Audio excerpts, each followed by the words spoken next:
Hello. Hello. Good morning. Uh, so we're doing a repeat performance of last Saturday. I'm gonna try to make that sweet Martabak again, but not mess it up at the last moment. Do it correctly. And also, we're gonna go with cheese. I shied away from cheese the first time, but I guess the chocolate and cheese is the classic combo for them. Let me get my water bottle real quick. Um, So I guess we're just going to lean in on that because also I needed cheese for the other thing I'm making, another Indonesian treat, cheese cookies, Kue Keju. I don't know how Indonesian pronunciations go. Uh, that's going to be fun. The plan is because the batter, we're going to have a batter and a dough. The batter needs to rest, and then the dough needs to bake. So we'll start by making the batter, then set it to rest, make the dough, get them in the oven, and then return to the batter and make the pancake. And then everything should theoretically wrap up at around the same time without burning. I'm gonna grab my tablet so I can have a second timer running.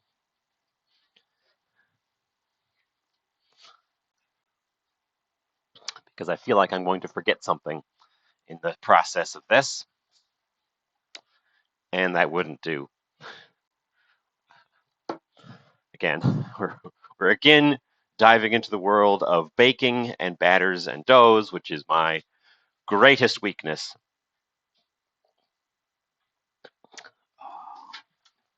Put the sign away.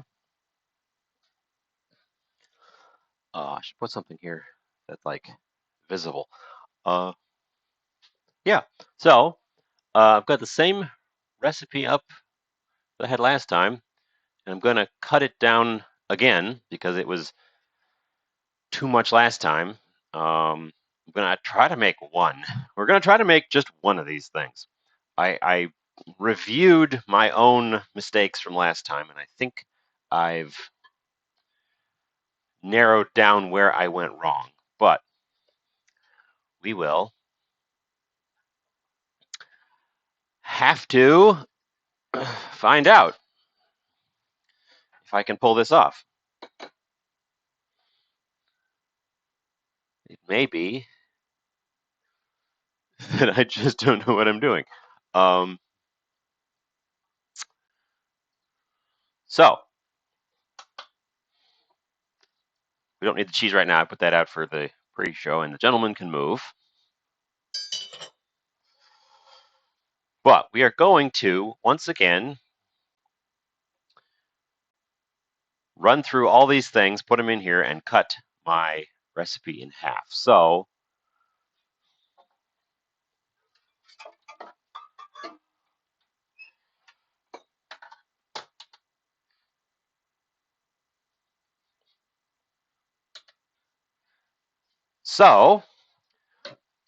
get stuff out. Let's start by getting stuff out. I probably shouldn't have set that right away. We need Felix. You're first. Congratulations. You are forever first until the next person tomorrow. Um, tapioca flour is coming out. Regular flour. The tower of flour is getting a little low. Uh, I just bought a new bag of flour. We may combine them. Uh, Granulated sugar. Egg.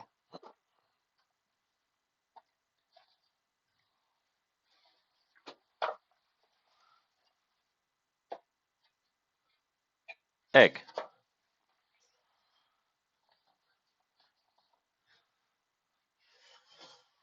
Water. I will get that when I need it, but we will get out a measuring cup to remind me for water. vanilla. We haven't used up all of vanilla. That's good. Baking powder and baking soda, which is the part we forgot last time. Leavening agents to make this thing actually bubble. And today, for the toppings, I'm going with chocolate. Where did I put my chocolate? Chocolate and cheese. We have a Wisconsin white cheddar. I'm in Wisconsin. I got Wisconsin cheese. I don't know what the right kind of cheese is. My reading suggested that it was white Kraft block cheddar. I couldn't find that, so I found white cheddar that's local. It might be the wrong flavor. I don't honestly know. I don't know how to track without flying to Indonesia.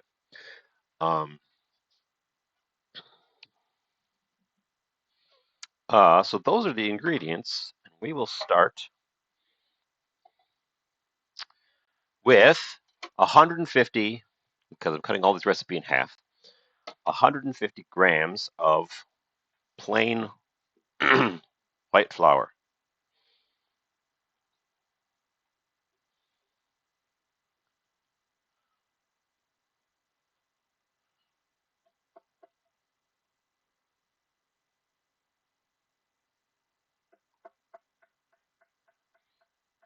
Should have used a spoon.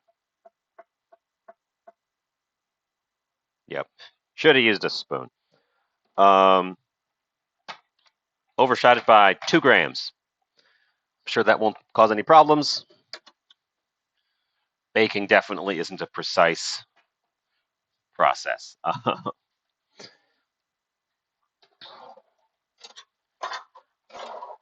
1 tablespoon tapioca flour, which I believe is in here to up the protein content and make the finished result chewier. Because tapioca is a thickener, a protein based, a high protein plant thickener. You put it in soups and stuff uh, to make them thick and creamy. I wonder if you could just make bread with tapioca bread.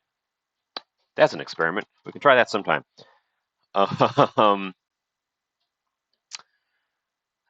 An eighth of a cup of granulated sugar. Again, half of that's 2 tablespoons. Rather than awkwardly use the half measure on the quarter cup, I will use this handy imperial measurements conversions chart because I can never remember what any of these things are.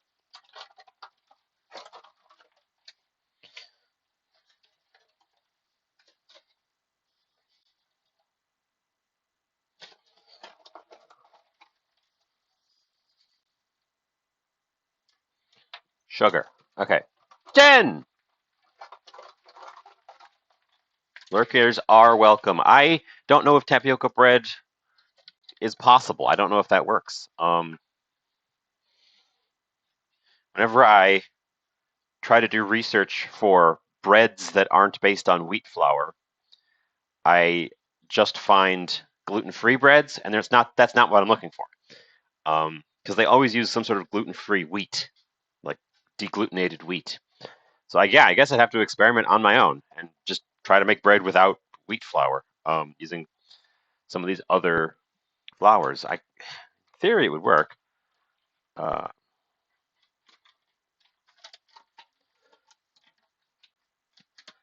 we'll get this guy. Keep the tapioca flour handy. We will get this guy whisked together in order to incorporate all of our dry powders.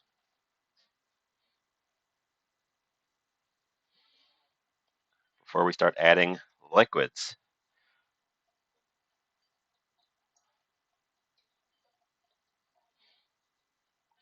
And I have some plans to try to smooth this out a little bit, smooth the process.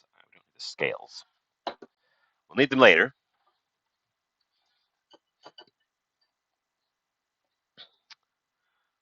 So I need,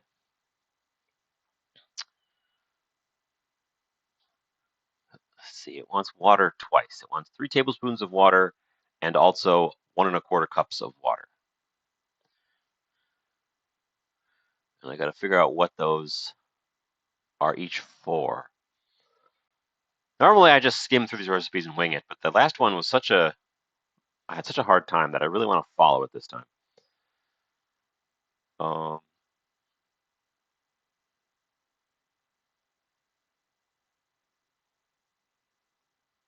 uh, oh, and butter.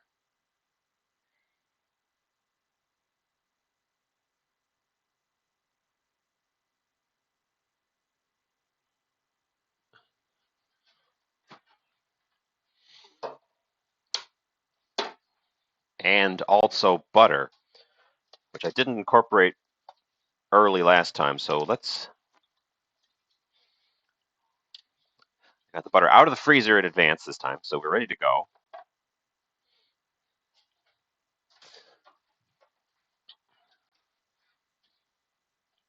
And it wants a 1/2 cup of butter, but I'm having that. So 1/4 cup of butter, which is 4 tablespoons, which is 1/2 a stick.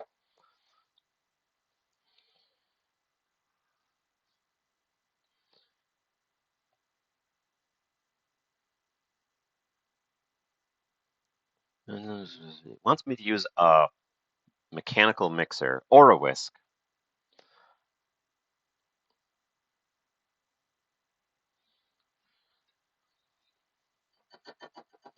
Okay, I'm going to attempt to follow this recipe verbatim to the letter. Uh,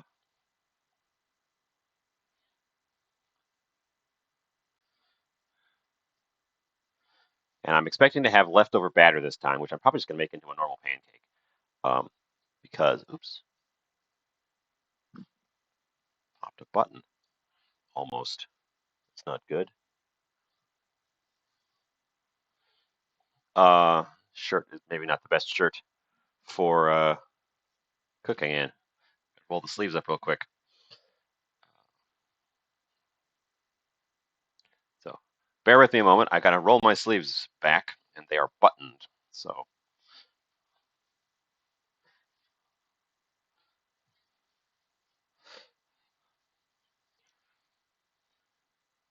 okay, okay. Um, Butter's supposed to go in afterwards. I'm supposed to mash it in. So let's get our 150 milliliters of water.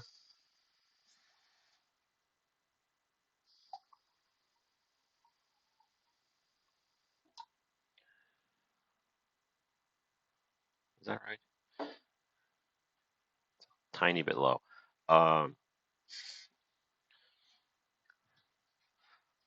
150 milliliters of water, 1 egg, 1 1/2 teaspoons of vanilla extract, which is a bizarre amount, anyways, but 3/4 teaspoons of vanilla extract, which I'm going to add to the water this time, so that when it gets in there, it can more evenly incorporate.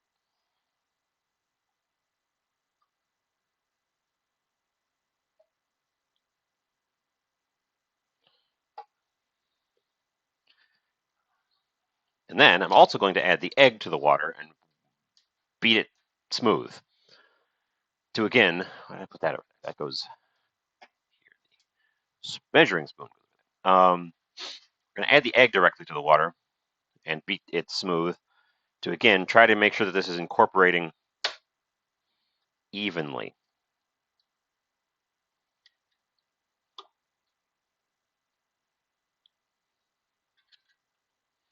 Oop, lose a little bit of egg there. We're going to need we can use the tiny whisk for this. Tiny whisk. We just need to get in there and break that yolk apart.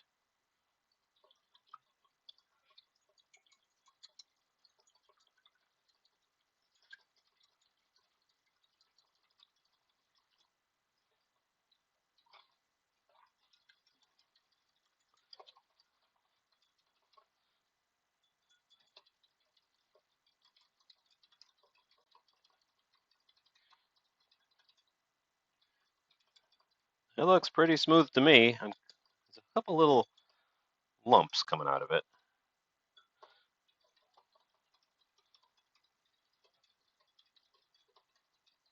I hope adding the vanilla to the egg directly didn't do some weird chemistry that I'm not aware of. That's something that could totally happen. Um, I wouldn't be shocked, but I would be dismayed. Okay, and then that goes in there.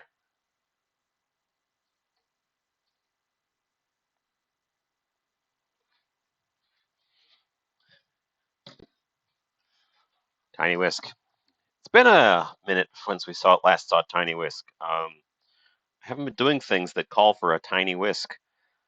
Uh,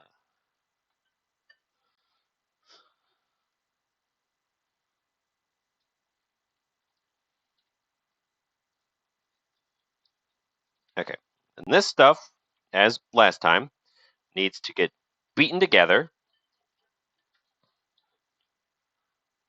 Yeah, I need to make small food. Um, this needs to get beaten together until smooth. We don't want lumps because they won't pancake properly.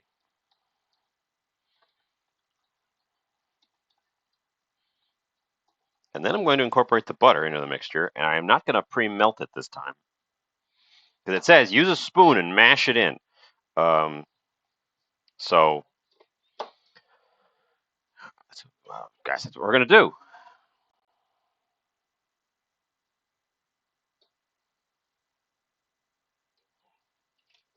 Half a stick of butter.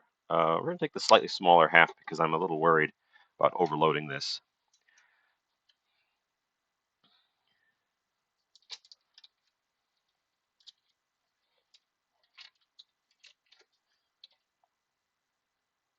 Just plunk it in there, I guess. I guess.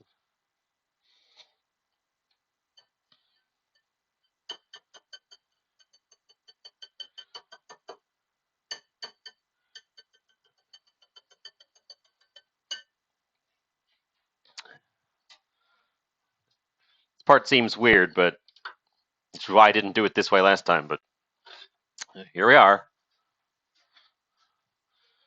Wood spoon.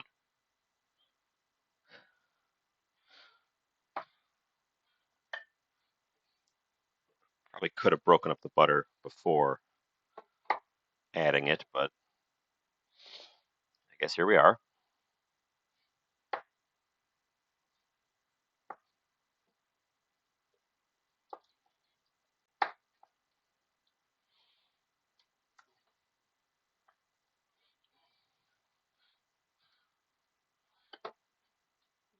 Oh, this feels so wrong. These butter chunks are so chunky.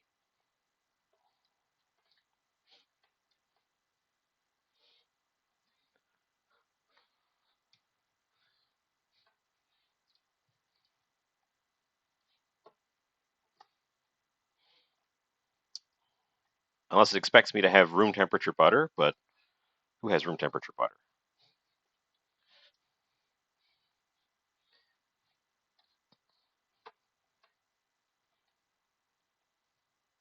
Hmm. Well, it's going to take some elbow grease for sure. I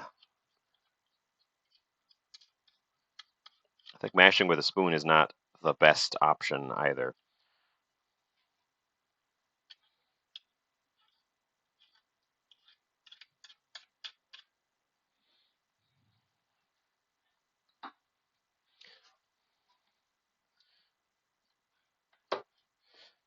think mashing with the end of the whisk will get the bits broken up faster and incorporate.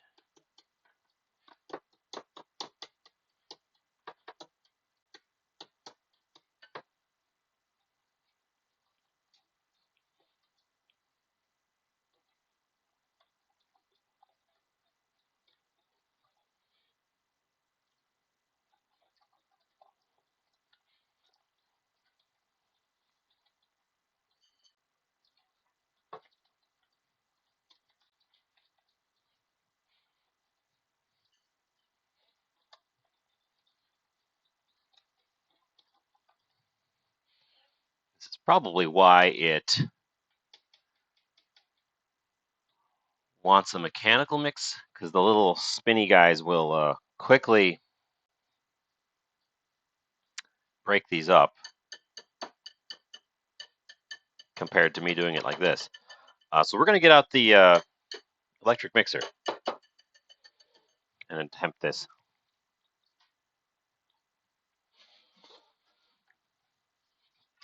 Oop, that's not it. That's the kettle.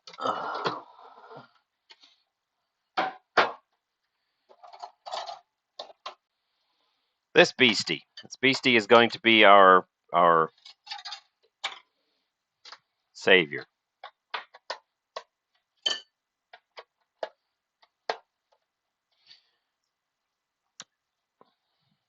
And it said use an electric mixer to get it smooth anyway, so I guess we'll just skip the wooden spoon step and then do this.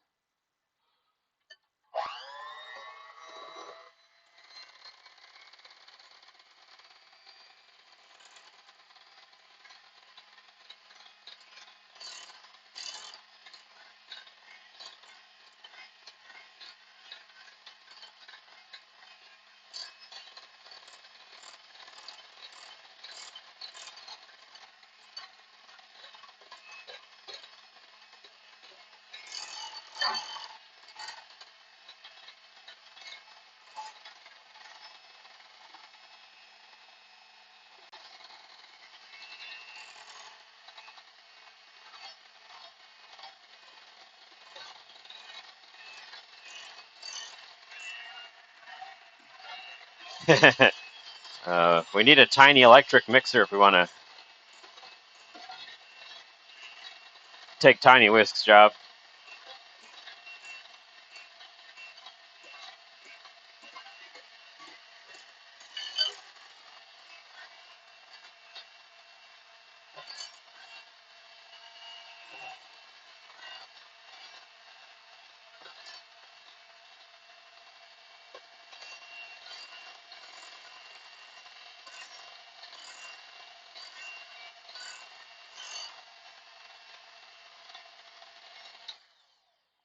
Well, the lumps are a lot smaller, but there's still definitely lumps in there. And they don't look like they're going anywhere. To me, to my eye.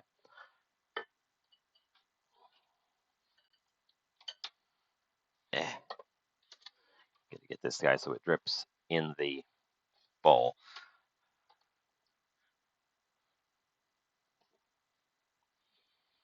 I'm not worried that I'm going to overbeat it, because it's supposed to be a chewy result. But I don't think it's supposed to have little butter lumps in it. Oh, there's a picture. There's a picture somewhere up here of the batter in process.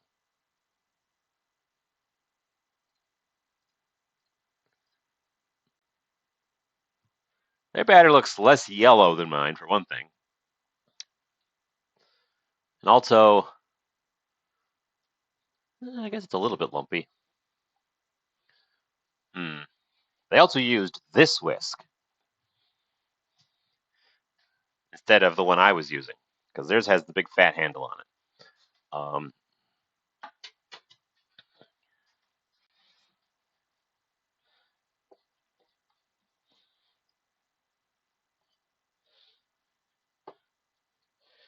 It said mash it against the side of the bowl. That was the instruction for getting the butter incorporated. So now that the bits are small, I guess I'll mash it against the side of the bowl. Again, I'm trying to follow the recipe as tightly as possible here. I probably would have melted the butter in the microwave so that it would incorporate, because it's going to rest anyways and cool down before I cook it.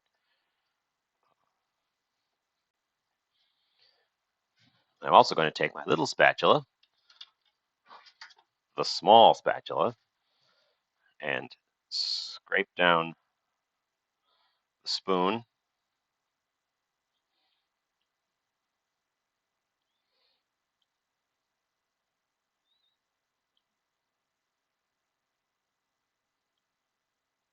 And scrape down the sides of the bowl,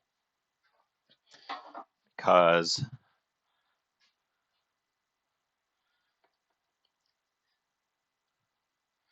I think the sides will just dry out as it's resting. Although we're going to put a lid on it while it rests, so it should hold together.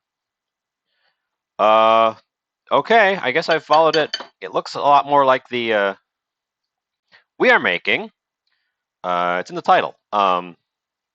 But we are making a second attempt at sweet martabak, which I made last Saturday and messed up at the finish line.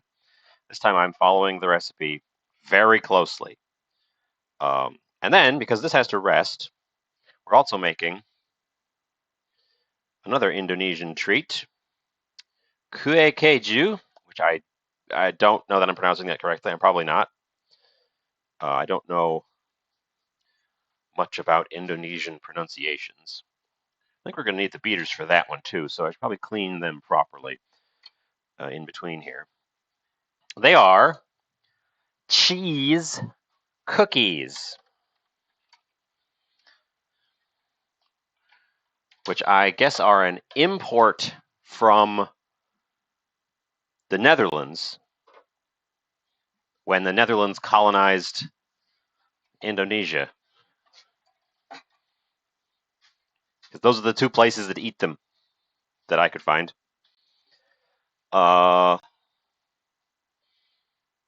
Lid. Just something to stop this from drying out while it rests.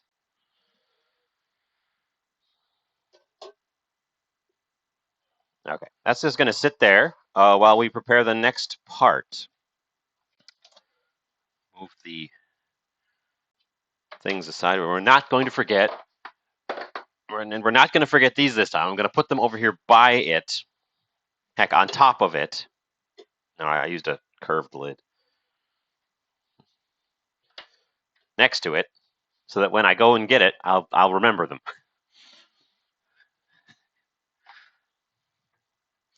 Okay, that's got to rest before we move on to the next part. So we're moving into, and this one, it doesn't tell me how many cookies this makes.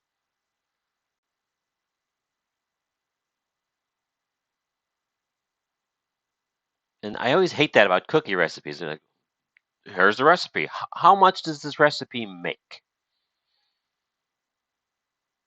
There, okay. It says at the top, makes 150 cookies.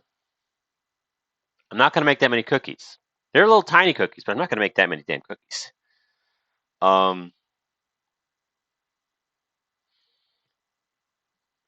Maybe I should find a different version of this recipe that doesn't make such a gigantic quantity of cookies.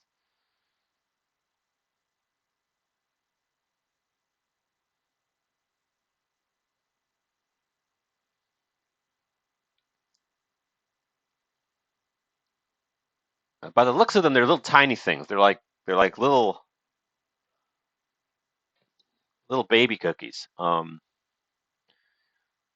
still.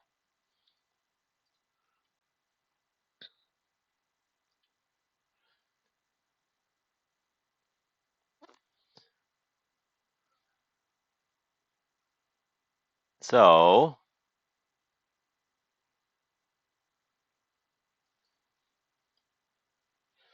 let's do a little bit of research real quick.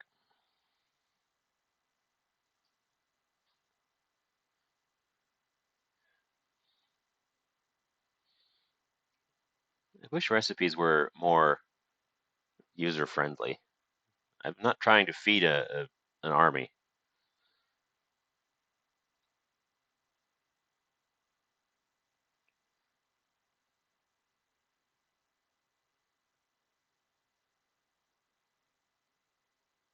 This one looks more reasonable. This one looks a little bit more reasonable. How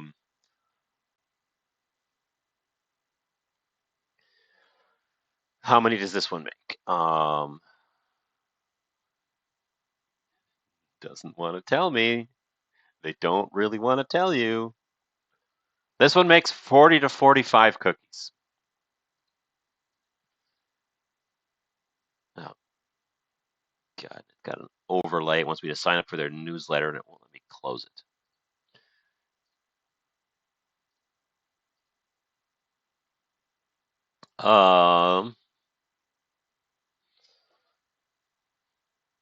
Whereas this one also asks for some things I don't have. So that's a problem. That's a little bit of a problem.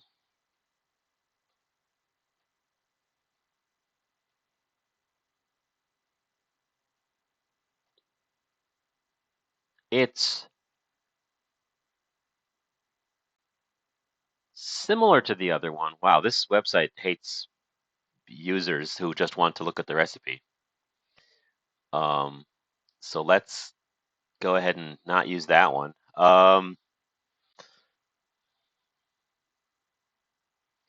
Okay, we've had a fun part of the show here. I'm trying to find a secondary recipe.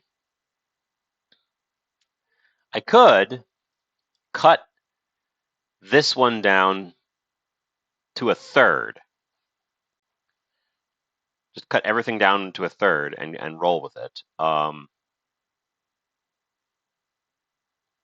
wouldn't be that bad. A lot of these things are already kind of in multiples of 3. Okay. Do some quick math.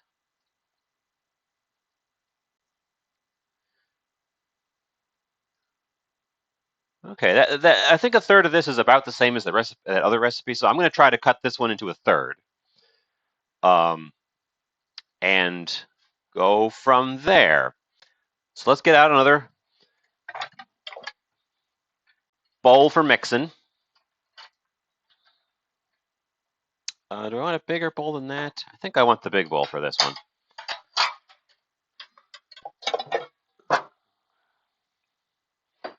Got the big bowl for this one.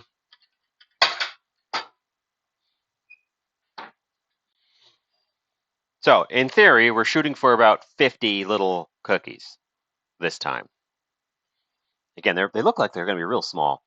We need the scales again, because we once again have to measure out flour as our first thing.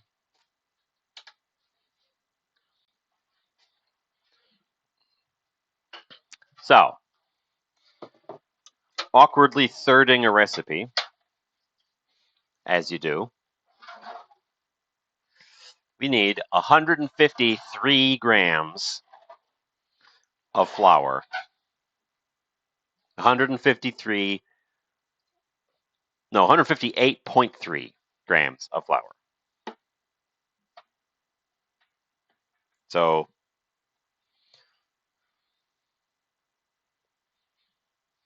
it's approximately 3 scoops.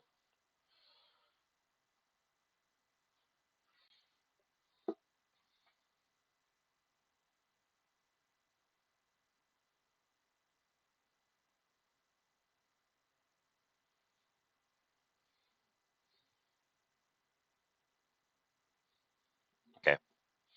159 grams of flour.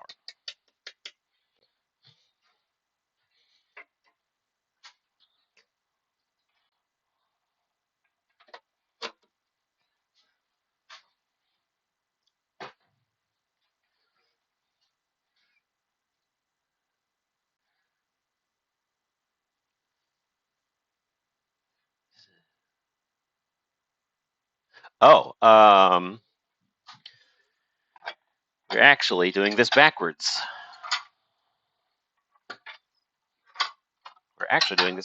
The dry ingredients are supposed to go in the small bowl because we're going to cream some butter in the big bowl and then add the dry ingredients to our creamed butter mixture. So I need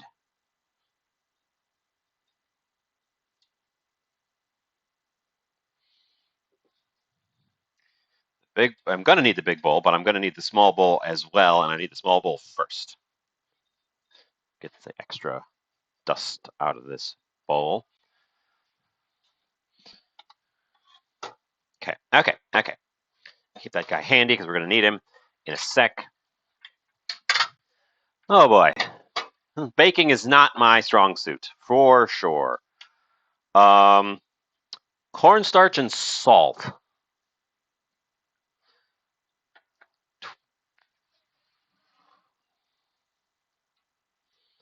Um, 8 grams of cornstarch. That's gonna be nigh impossible to accurately measure.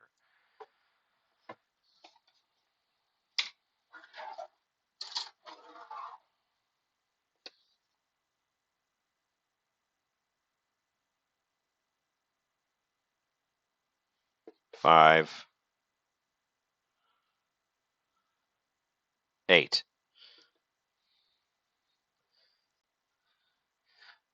These types of scales are not meant to measure quantities that small. I will definitely say that one probably should have been in a volume measurement. Would have been easier to handle. So the accuracy of that 8 is in question. And salt. 1 teaspoon of salt divided by 3 is about that much. Okay. I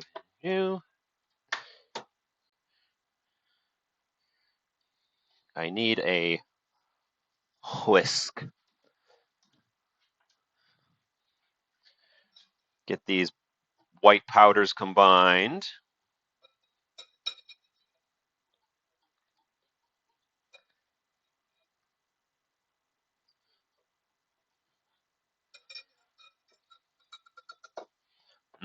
Delicious white powders. Keep that whisk handy. And the part that I need the beater for. First of all, again, this is measuring butter in grams, which I understand is the standard outside of the US, but in the US, all of our butter comes pre-measured in sticks, which makes converting to grams heckin' awkward.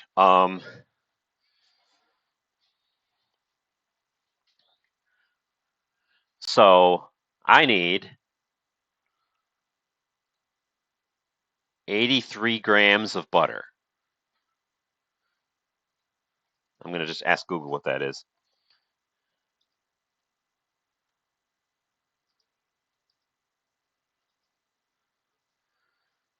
Uh-huh.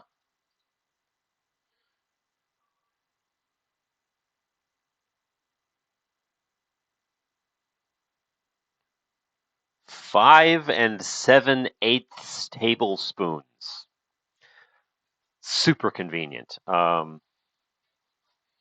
But that can get us at least in the ballpark, and I can measure it out from there.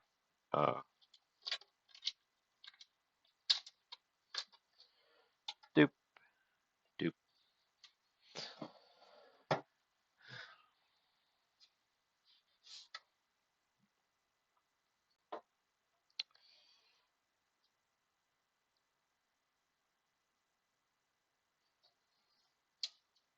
It's a butter-intensive day I've got going on for myself here, which is unfortunate because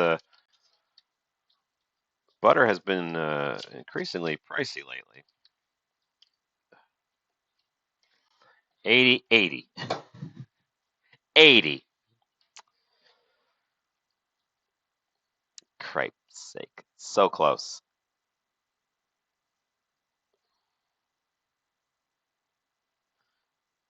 83. Hey, I got it. Should be the end of, well, no, it's not the end of the butter because I'm supposed to put some butter on top of the pancake later. So I guess I'll keep the little partial stick at room temperature so it can be used. Keep that handy. Well, there you go. 83 grams of butter. That's what it looks like. I should break those guys up into smaller amounts so that they're easier to work with. Because big blocks of butter are hard to get a hold of with beaters and such.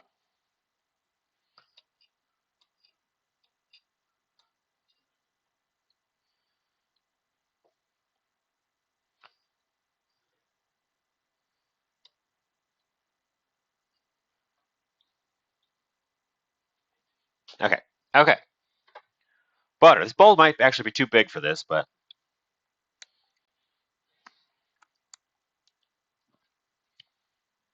why do I need 3 egg yolks if it only wants me to use 2 egg yolks? Oh, it wants to use it. God, okay. That's annoying. Sugar. Oh my God. Okay. Recipe, you're busting my balls a little bit here, recipe. Because yes, we're doing a creaming of butter and sugar, specifically powdered sugar, which I have on hand. That's not the issue. Recipe wants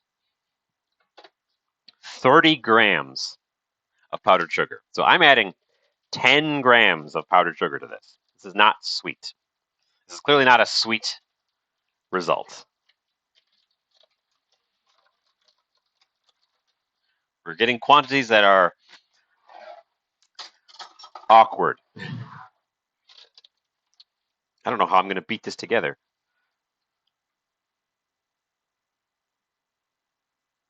So 2 of those ish.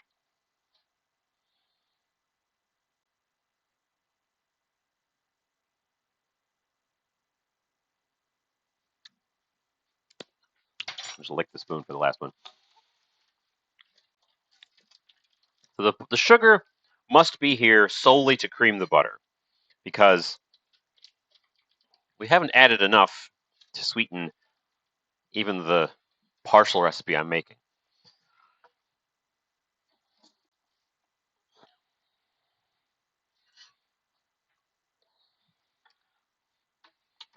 Scales are probably done, I'm hoping. No, everything's measured in grams. I can keep them handy in case I need it. In case I need more. I also need to actually clean off these beaters because while it's possible to cream butter and sugar together by hand, I am not looking forward to attempting it. So I will start, I guess, with the hand whisk, and if it's impossible, we will upgrade to the powered whisk, but I'd like to have them at least cleaned off and drying before I jump in on them.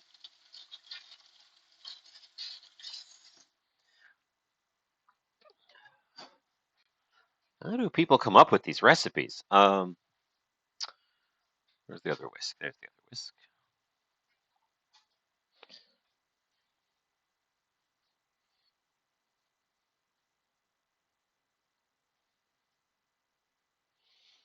Okay. So this is just going to push all of the butter inside the whisk, which isn't super useful.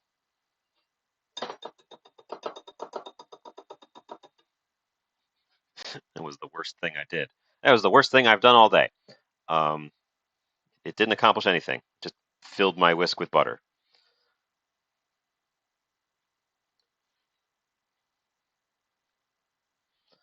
I kind of want to do this with a flat spoon.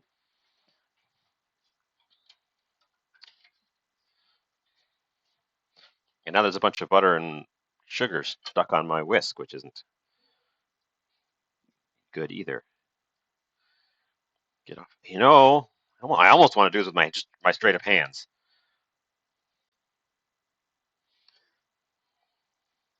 But I know I'll have a hell of a time getting it off my hands when I'm done. I think my hands will help soften the butter, which, from what I can see, that's the issue here. The butter's too stiff. So, keep that guy handy. Let's do that. Let's do this by hand.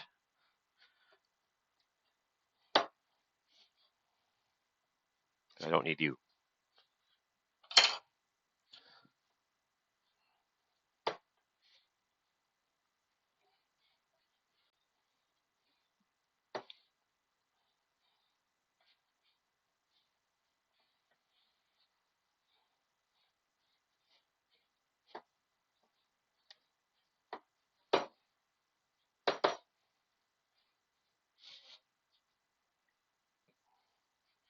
Get in there and loosen up all of these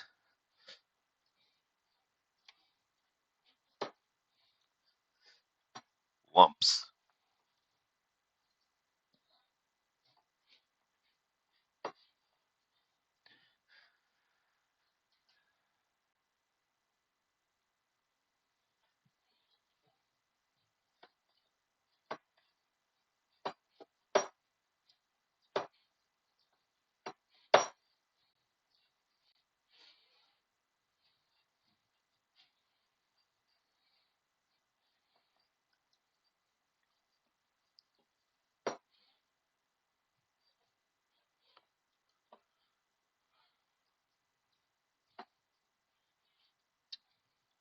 Okay. I mean, it was just until combined. I don't see any leftover sugar in the bowl, and I don't feel any stiff lumps in the butter. So I guess that's combined. Not waste any bits, and I'm going to attempt to scrape down the bowl. I definitely got a bit of a butter coating around the edges here.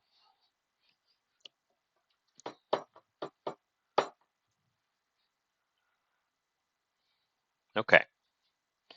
Keep that handy. My hand is very buttery.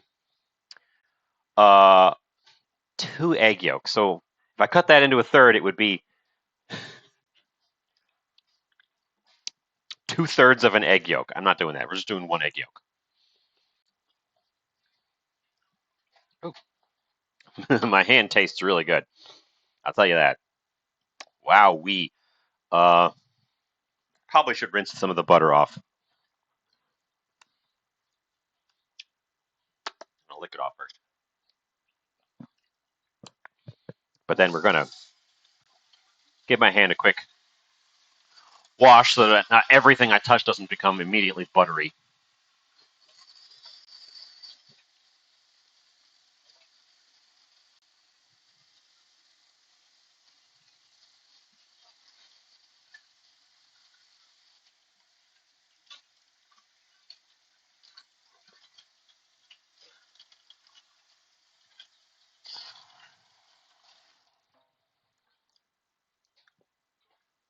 Okay, okay. I need an egg yolk. We will use a little staging bowl for that so that I don't get a bunch of white in there as I try to separate it directly. So butter got away. Butter got away over here too.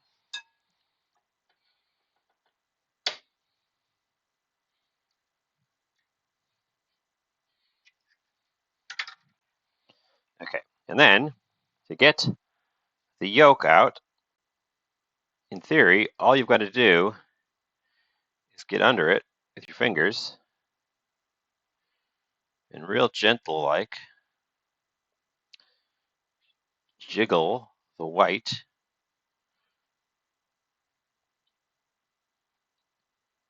free without pinching, and you get an egg yolk. You just chuck that in there. Wham! Got it in one.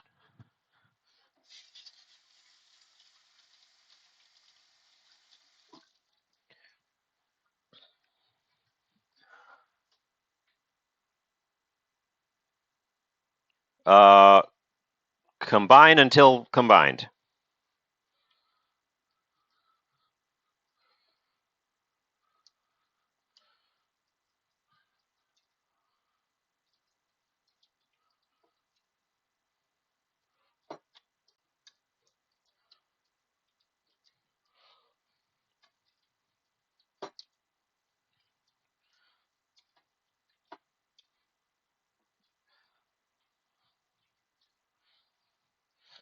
Basically, I think combine until you can't see separate bits of this anymore.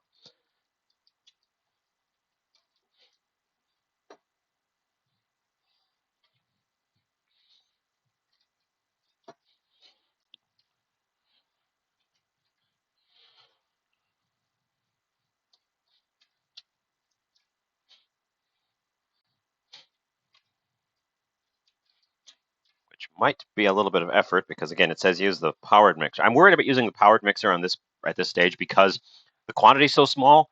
I don't know that my mixer will be able to get a hold of it without throwing it around.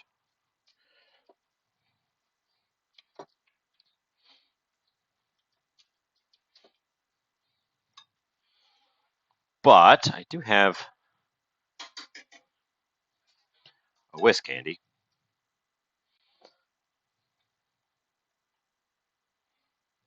That might be a good idea to do in conjunction here.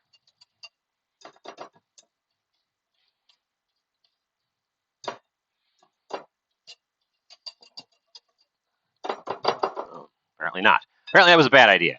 It oh yeah, immediately got stuck in the whisk again. Okay. Can you tell baking's not my thing? Oh,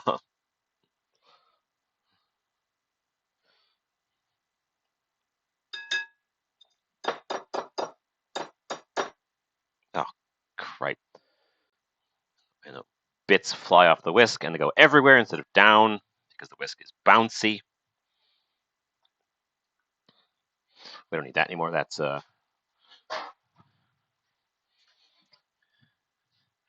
okay.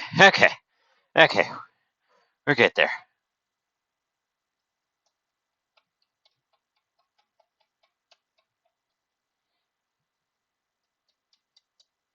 Good. Boy, I hope these are worth the effort.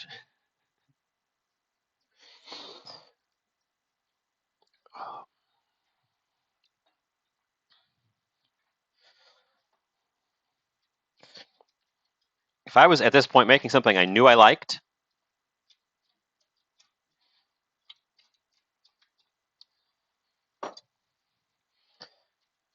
then this would be worth the effort. But I don't even know if these are gonna, if the thing these are supposed to be is something I would like. So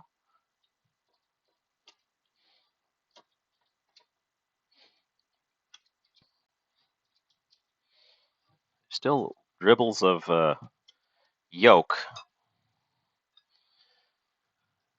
in the bowl, and that's why I'm still mixing. It doesn't feel like it's combining super well is the thing. I don't know that yolk and butter. Well, they are combining somewhat, just not fast.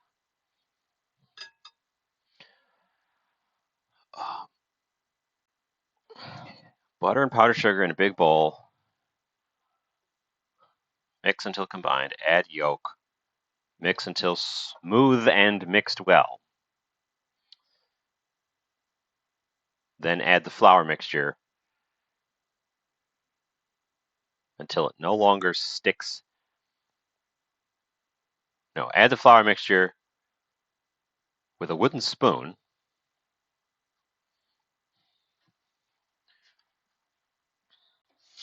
Okay, I'll rinse off my wooden spoon. There's no water. There's no liquid going in this batter at all by the looks of it.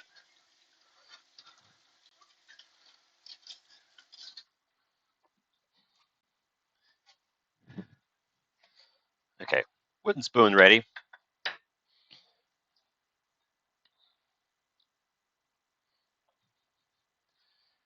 Get the spatula cleared up there. That guy.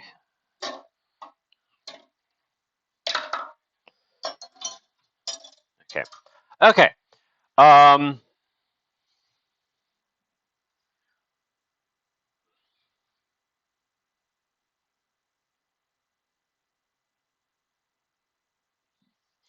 Add flour a bit at a time.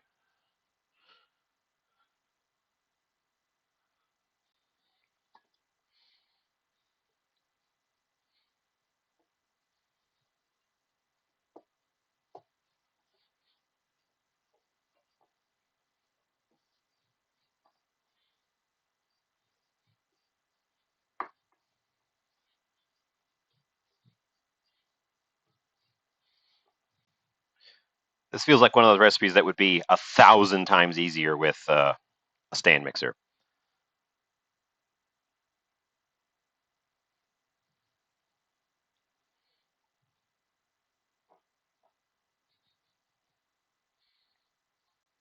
Whoa, whoa, whoa! I'm getting raided. I was distracted. Holy crap. Welcome in, Raiders. Violet. Wow. 124 people. Welcome in, Raiders. Hi, Violet. People who were already here, we're being raided by Inca Violet. If you're not aware, she was I just saw her this morning. She was playing the new Monkey Island game, which looked great. Welcome in. We are making an awkward and so far, I don't know if it's going to work or not, attempt at what are these called? Kue Keju, Indonesian cheese cookies. And I'm having a hard time, a little bit of a hard time putting the base batter here together. Get back over to the thing here. I've already got a batter. We're making two things. I'm making sweet martabak, which are Indonesian pancakes, and then I'm trying to make cheese cookies because one of them has baking time, one of them has resting time, and we're kind of crossing them over with each other in between. But baking's not my strong suit, so I'm having a little bit of a struggle here. I was just trying to get this here flour combined into this here butter, and I wish there was more liquid involved. It's not really coming together very well. Wowee! I've never seen so many people all at once. Welcome in. I'm Jovial Jovian. Most people just call me Jovial. I do cooking. If you're coming from Violet's stream, you've probably seen some of my work in the food channel on her Discord. I don't have my own Discord at the moment, but I do post the photos of my results around. I like to do experiments of cuisines I've never had before, which is what we're doing here. I have almost no knowledge of Indonesian food, and here we are attempting some Indonesian food. And I've been exploring branching out a little bit, so we might find ourselves. I'm going to add more flour while I talk. We might find ourselves with some non-cooking content eventually if I can figure out what the heck I'm doing. I need another scraper. I don't have a raid message. I don't have any real like alerts or anything going. I've never set it up. So here we are, just chit-chatting with me. For those of you who were already here, give Violet a follow. She's got a fascinating and I think unique on Twitch system where she's drawn up a whole set of her own collectible cards that you can get by watching her stream and redeeming points, and then you can use them. You can either just collect them or you can turn them into gems and decorate your own little version of her mascot character Tebow, a little teabag guy. It's frankly amazing. It looks like a ton of work.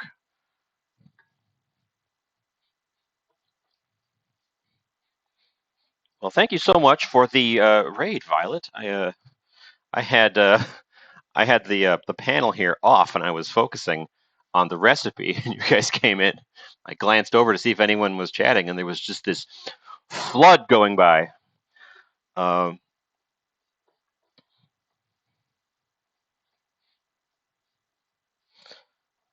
So what's in this bowl right now is we started by creaming powdered sugar and butter together, and then adding an egg yolk. And then the flour is a mixture of just plain flour and cornstarch. Because I guess this recipe, this is not going to be there's not very many elements. Oh, and salt. It's not really a sweet cookie. It looks like it's going to turn into a savory cookie.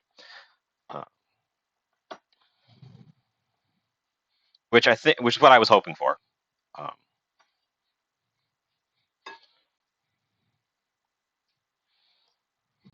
Well, I'm glad to see you, Violet.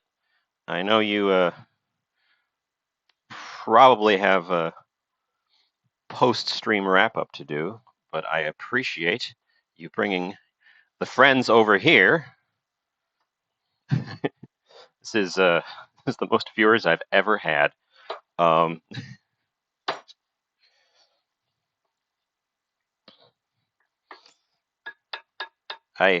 can't. I don't have any sound effect. I know it's kind of, I have to fill space with my own chit chat. I don't have any sound effects because the way I've got my kitchen set up here, I can't hear sounds from the. I can't hear sounds from the computer. So any sound effects would be solely for viewers, unless I can get different mic setup. But yeah, thank you for the moisten.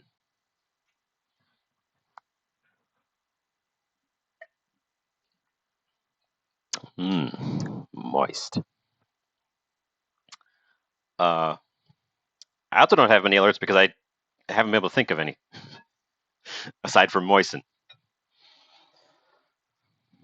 I kind of want to just dive in with my hands on this. This is one of those things that I'm sure would be easier if with a stand mixer, because then I could add little bits of it and watch it combine. But yeah, so we're still in the early stages of both of them. It's two things that both have a batter,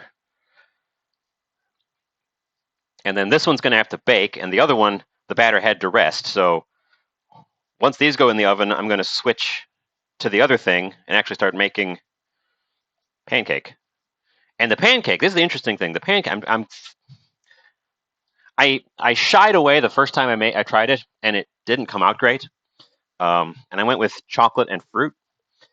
This time I'm going with chocolate and cheese in my stuffed pancake, in my sweet pancake, which is,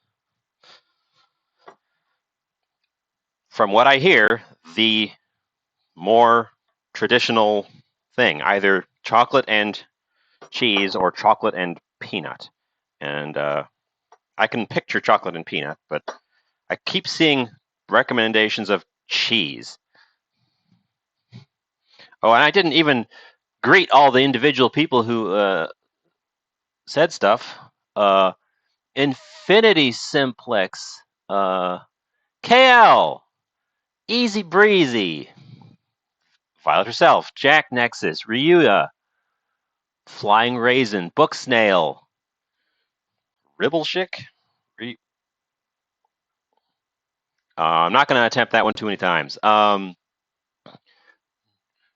Gerandria, Pincer, Random Tim, Selfino, Celestial Particle, Medium Rare Rat. That's a good one. Camo Gecko. Welcome, everyone who... Yes, chocolate and cheese together. I shied away from it because it sounds kind of weird. It's something I see in Southeast Asian cooking. Because I did... right now we're doing Indonesian food, which I was unfamiliar with. But previously I had done some Filipino food, and they have a similar thing there where they're taking Western ingredients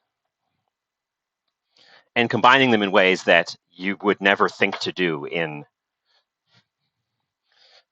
the West, in Europe, because they received these ingredients without the traditions. So they're like, what can we do with these? And coming up with interesting combinations. And it's not that strange if you really stop and think about it. Chocolate cheesecake is a thing, and that's chocolate and cheese.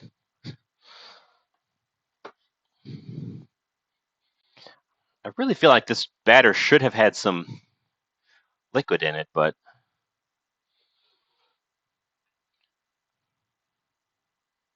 no.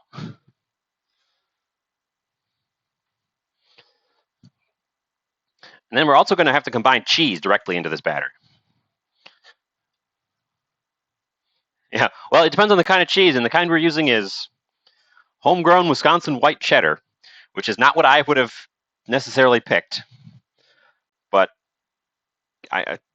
cheddar is supposed to be the cheese of choice for this, so this doesn't... it's not sticking to the sides, but it's also not holding together.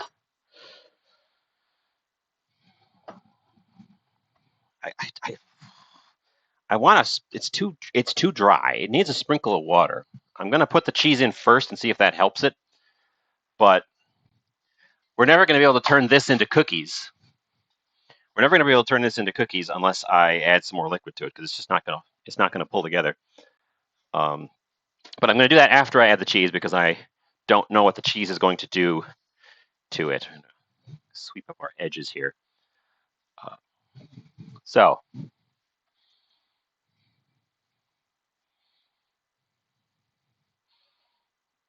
I'm not sure what crumbles are, other than something that's crumbly. It's definitely crumbly. So let's push that to the side for a moment. Pull my cheese up. How much cheese do I need? And I'm dividing this into a third of... the recipe I'm following makes 150 cookies, which is a lot of cookies. So I'm cutting that down.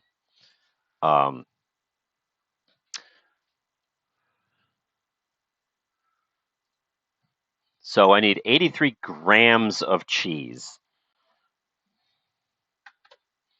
Oh, yeah.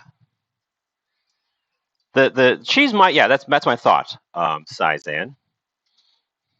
Can't give now. It's not ready. Also, welcome in. Yeah, it does. It does. You're right. It reminds me a lot of that, of the part of a pie topping or a tart topping. Should have opened this cheese ahead of time. Well, okay. This says a hard, mature cheese, grated, and suggests specifically Edam, Gouda, or sharp cheddar. This is a mild cheddar, and it's because I was trying to split the difference, because the pancake wants a milder cheddar. I do have a harder cheese that I could go for, but that would definitely not pull this batter together. Where's my little scissors? I was having a hard time getting this guy open right now.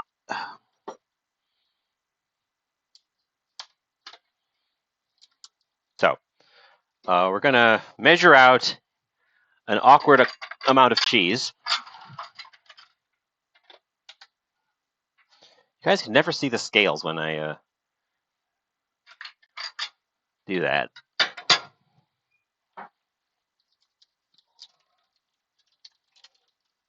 Okay, so I'm gonna taste this cheese before we go any further.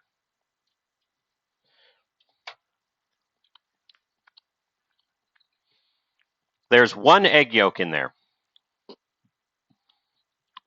That's a reasonably sharp cheddar. I'm going to say this is fine.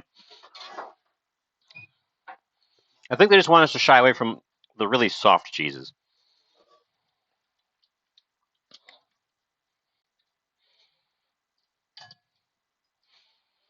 I do have some egg white left over because it only wanted the yolk. So I could potentially use egg white, but I don't want the finished result to be too tough. I think adding more egg would do that. So we're going to put the cheese in and then assess whether I need to add some water to it. It just feels very dry. It could also be a factor of this is an Indonesian recipe. It's the start of winter in Wisconsin, and the air here becomes cold and dry. And I don't believe that the air ever becomes cold and dry in Indonesia, and that may be a factor.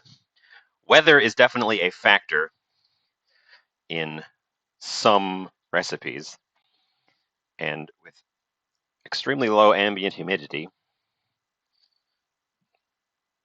I could see that the batter might be drying out in a way that you would never have to deal with in tropical Indonesia. That's the amount of cheese this wants.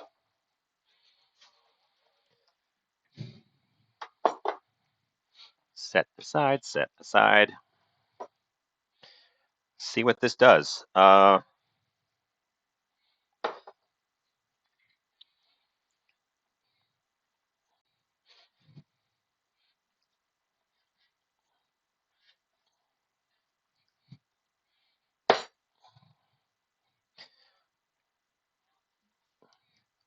It's very stiff. I have no idea if this is going to result in something edible.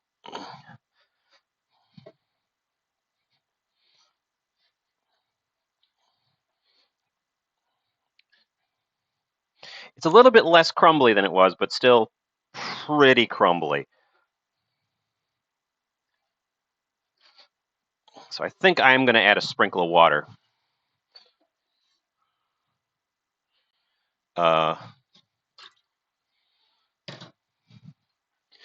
Get a container that's not been recently soaped. We're going to add a splash of water. Oh, you say it looks fine. Well, it's not going to come together. It keeps falling apart. But again, I don't know what this is supposed to look like. There's no pictures of the dough in my recipe here, just the finished product. Some cookies are very stiff. It's just, I want it to at least be able to come together. I'm supposed to roll this at some point. And if it just crumbles to pieces, then that's not going to roll. So just a tiny splash. Just because I feel like it was a little bit too dry. It's very, very stiff.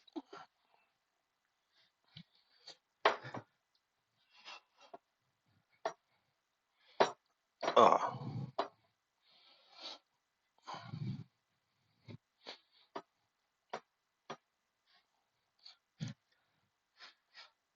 Okay. And you're supposed to knead it until it doesn't stick to the sides of the bowl, which it wasn't doing until I added that water. So,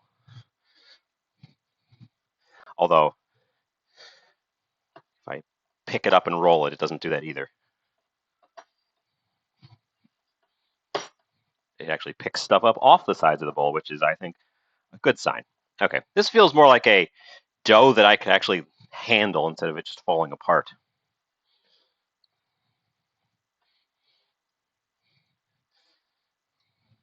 So let's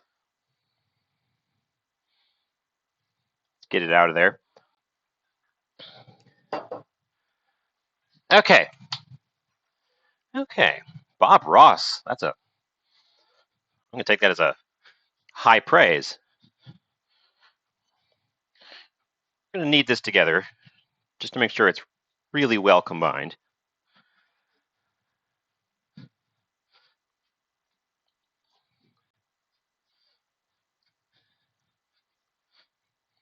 It is holding together and it's not sticking to anything, which I am going to take as a win. I'm going to take as a success.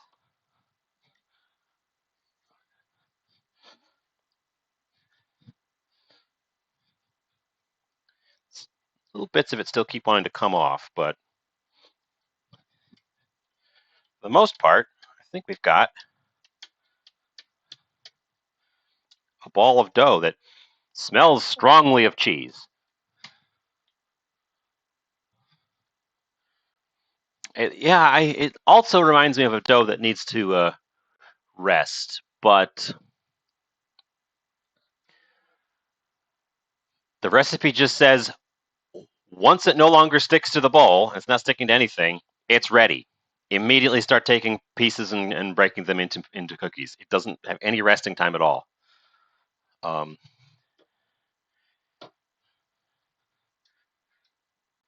supposed to butter the cookie pan and preheat the oven. Let's do that right now. Preheat the oven to 300, which is a low temperature for cookies. Probably because all the cheese is in there, they don't want to burn the cheese. And also, they're pretty small cookies. And it wants an egg wash top, which I'm going to use this. It wants a third egg yolk, and it has nothing to do with the whites, and I don't have something to do with the whites. So I'm going to use a little bit of water in the white as my egg wash instead of yolk.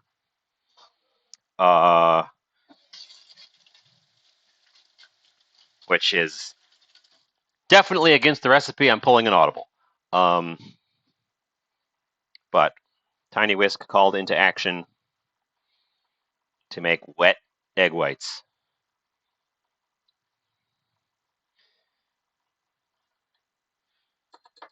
For later.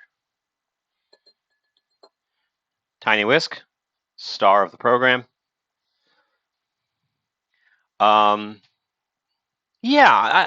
you're right. This does sound like kind of like a homemade Cheez-It.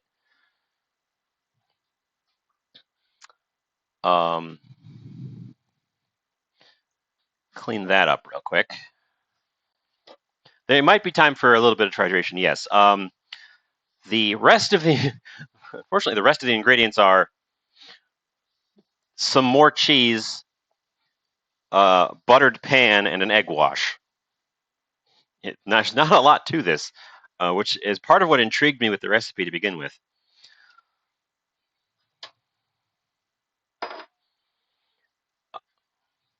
Because it said save 25 grams of grated cheese. I don't know that I can measure out a third of 25 grams.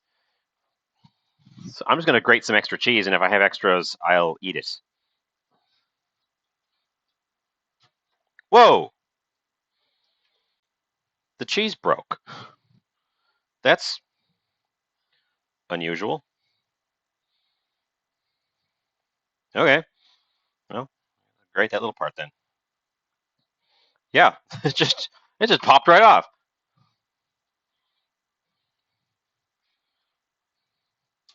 I guess that means this is a hard cheese. It broke instead of bending. That's more cheese than it's going to call for, so I'll just have extra cheese. Although I'm going to need more cheese for the pancakes anyway, so we'll just grate this whole knob.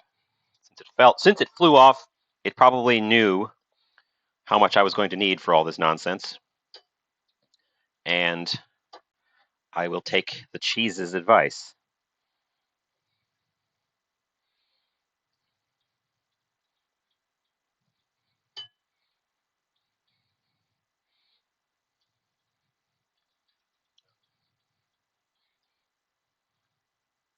Yeah. Eat the little knob at the end. Mmm. Good Wisconsin cheese.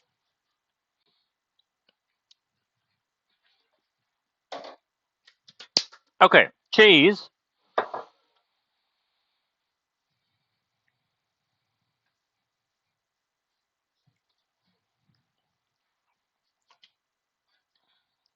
not much stuck on there. I can give it a go.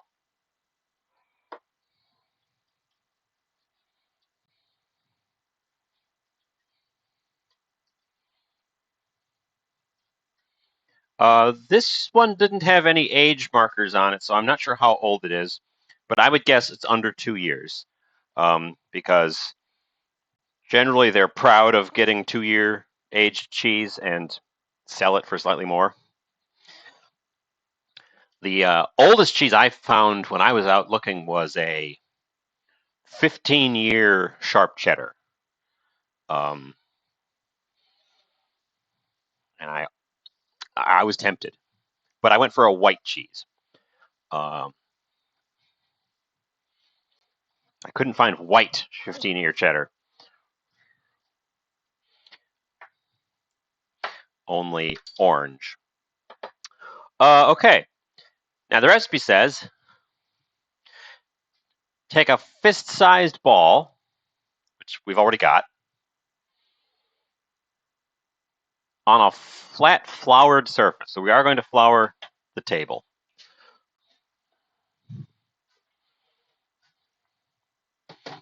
Don't think we need the scales anymore, so I'm going to put them fully away.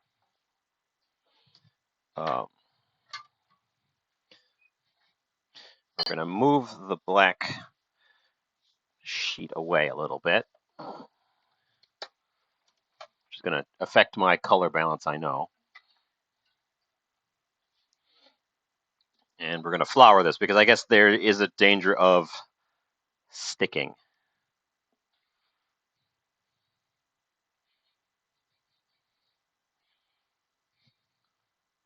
Even though the dough does not feel very sticky. I'm going to take their advice and flour. Flour me. Oop, thank you for the moisten. I'll get that in just a moment. And flour my pin.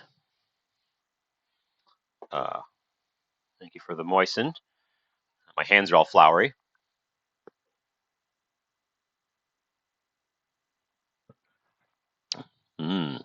Moist.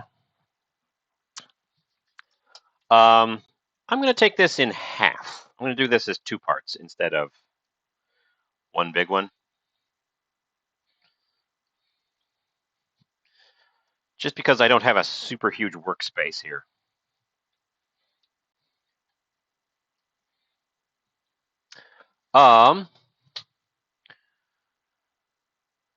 Roll the dough flat.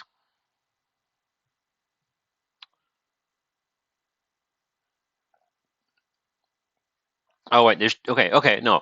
There's 2 here. There's traditional and fast. Traditional is roll into tubes 1 centimeter in diameter and 20 to 30 centimeters long, and then cut into 5 centimeter lengths.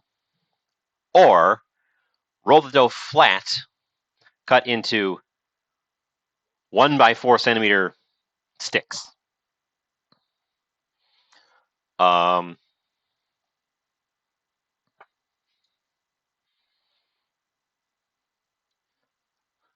feel like that second one is the easier one. This dough also really seems to want to crack.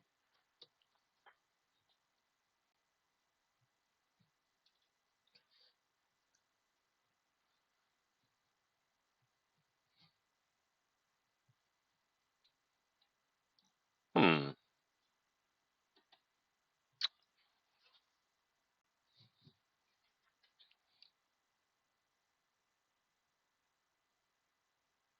No, it's not. Because it says tubes, and there's a picture, and they're like those little rolled circular cookies.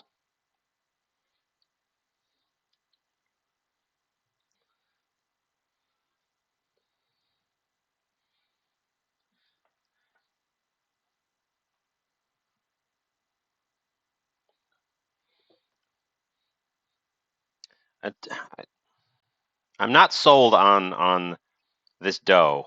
It really wants to crack on the edges, which makes it hard to turn into a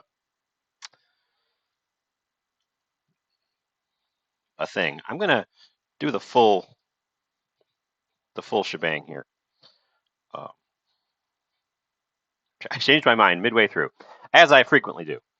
Uh, Calling another audible, kneading this back into a ball.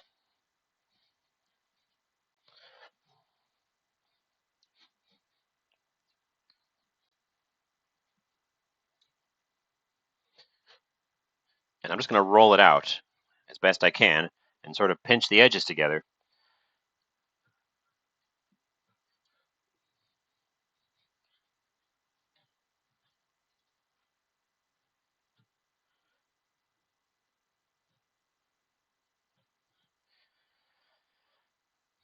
Yeah, this is a more workable quantity, I think. I think the half balls were just too small.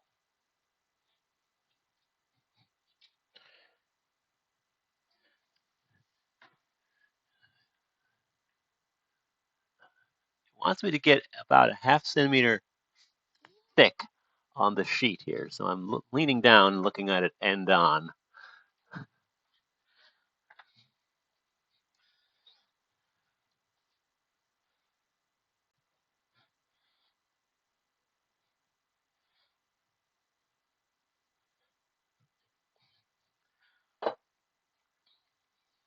It's pretty good. It's not great. It's pretty good.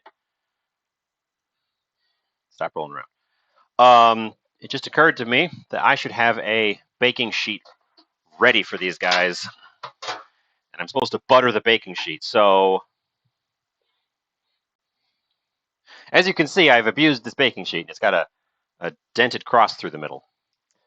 Uh,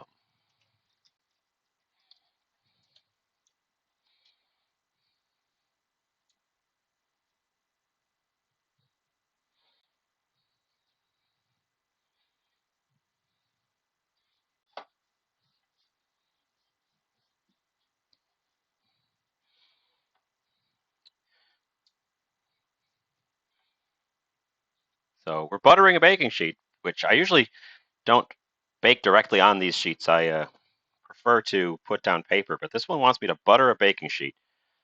And as mentioned before, I don't have a ton of confidence in this recipe or the other one, so I'm trying to follow them. I'm trying to follow them where I am not getting confused.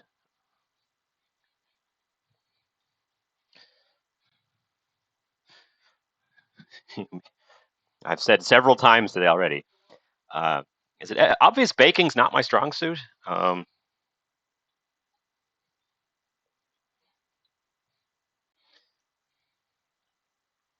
Okay, buttered baking sheet, which is going to be set just off the side to the right here.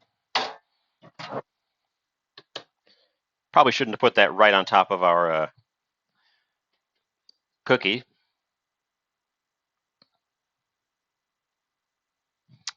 Yeah, this seems like a pretty touchy recipe. Although it also bakes for a long time, a shockingly long time.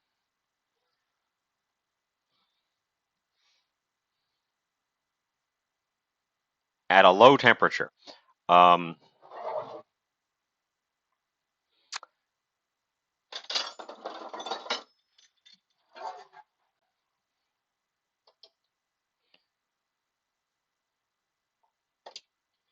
and just kind of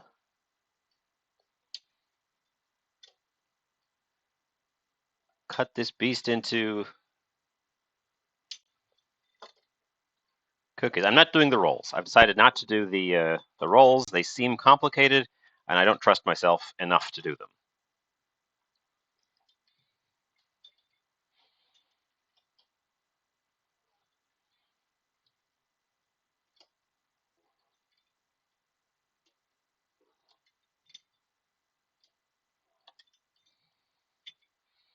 Okay, and then we take the scraps off the sides, and we can make more cookies out of those.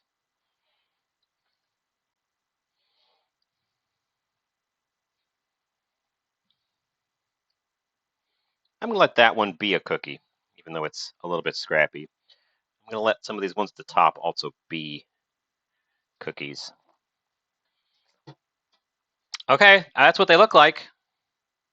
They hold together in nice little pieces.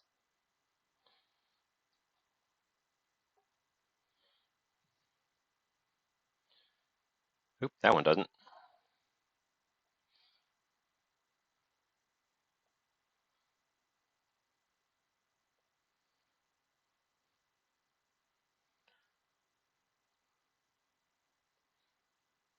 I am pleased that they are holding their shape. I was worried that they were just going to fall apart the instant I tried to make them into individual cookies.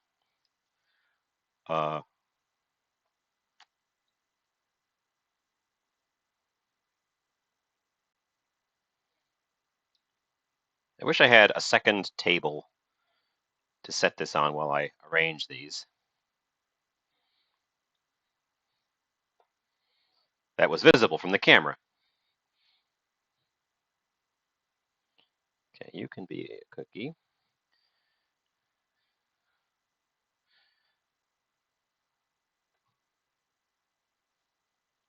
Okay, I think we can get another row of those in there too. If I recombine this dough.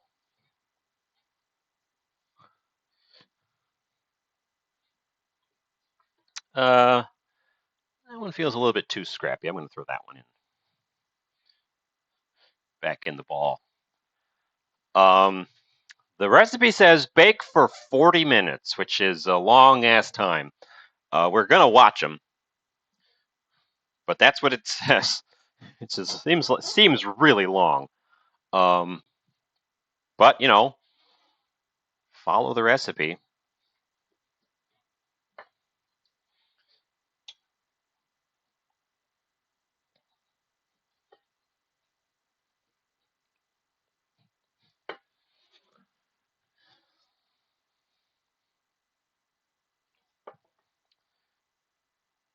going to try to make this one a little bit more of a square, and then cut it.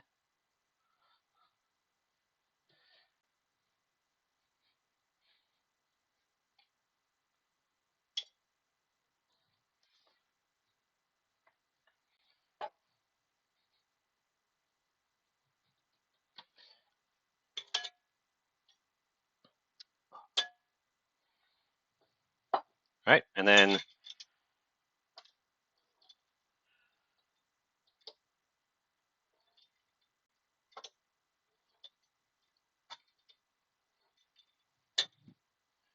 then kind of like that.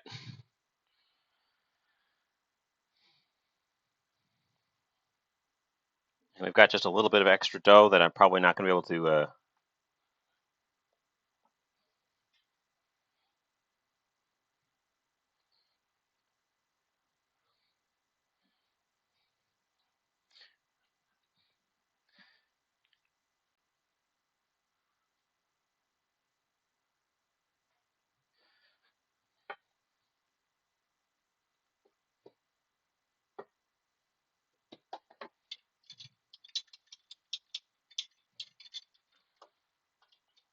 Right up the middle. Snick the ends off. I get little stumpy ones, which I don't have room for. I'm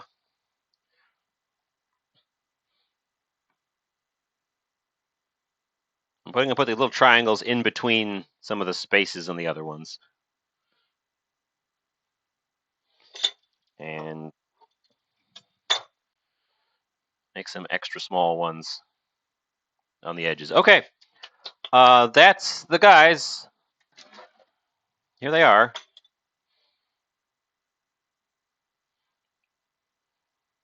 Push them around a little bit to make some room. Oop, that guy broke.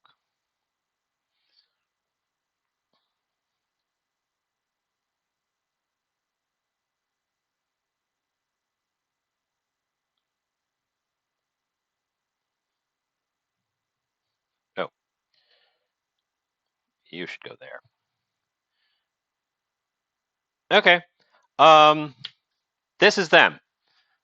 Them is this. The last step is the topping, which is supposed to be just an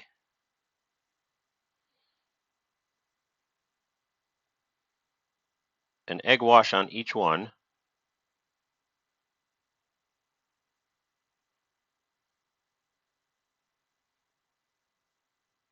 And a little sprinkle of cheese.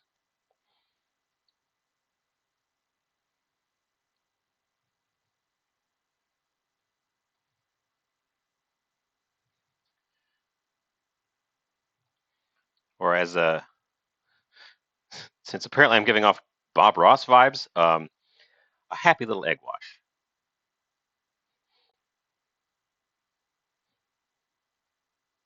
I could do that. Um,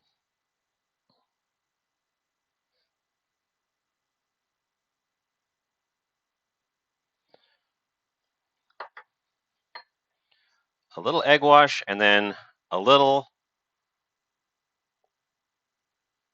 It really just wanted like a few little flakes of cheese on each one. I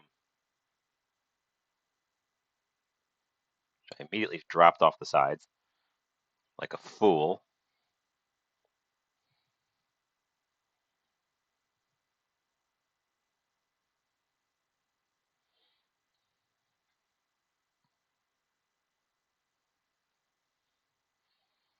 Maybe I was supposed to cheese them before I cut them. I'm not sure.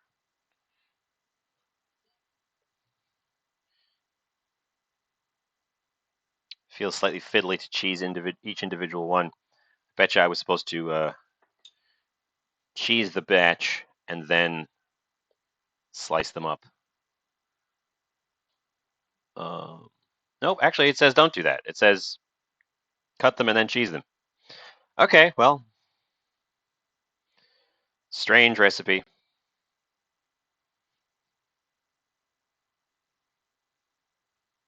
I feel like also that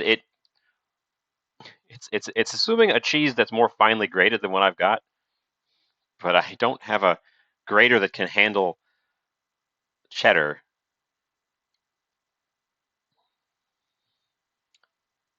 Smaller than this. I mean, it would, but it would take forever to grate it. Um,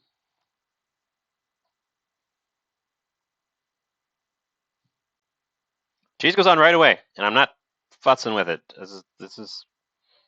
This is the recipe I'm following. I've pulled enough audibles on this one. I don't want to go super hard on it, but we will check on it. We will definitely take a peek. All right, I've got the recipe pulled up on this screen, so you guys over here are kind of out of my line of sight.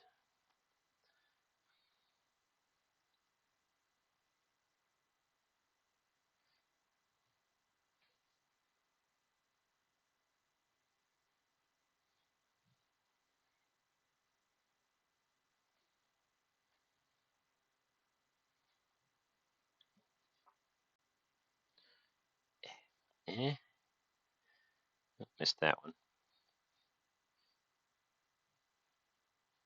Okay, they're cheesed.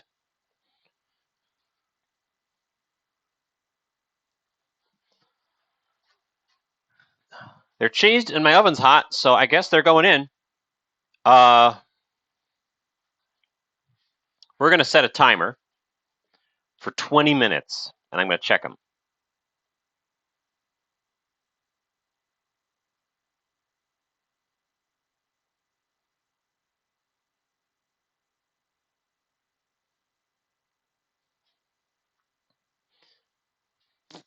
Otherwise, we've got another project to get back to. We got to make that pancake.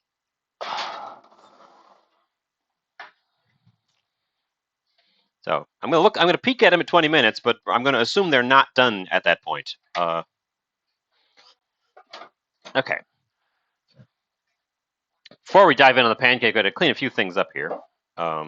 Although I don't actually need the countertop space for the pancake. I just don't want a bunch of flour everywhere.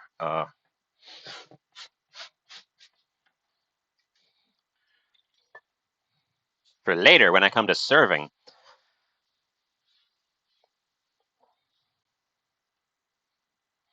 Scrap bowl.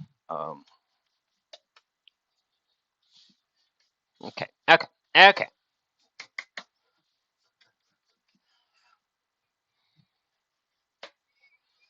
I've never made shortbread, so I'm not sure about. I don't. My adventures in baking come from a place of minimal experience. It is my weakest.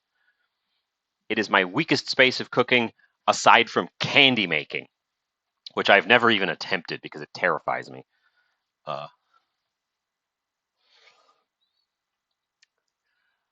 Okay. Oh, okay. Let's get over to the stove because our batter has been resting. Now, I was reviewing what I did last time with this thing. So we're going to try it again. Using the same pan, but key difference, 20 minutes at 350. I've got 40 minutes at 300. So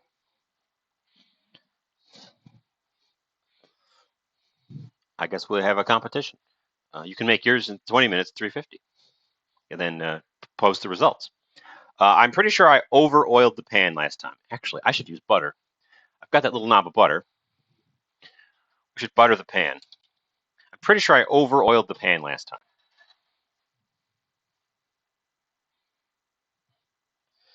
So I'm just going to roll this knob of butter around to get a coating of butter on my pan before I even turn the heat on.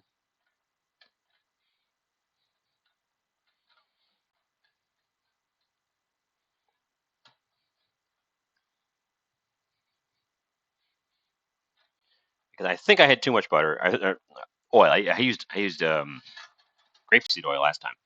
I'm pretty sure I had too much, and the butter is supposed to be part of the flavor of this anyway. So that's the goal. Get that butter off my hand before I touch anything else.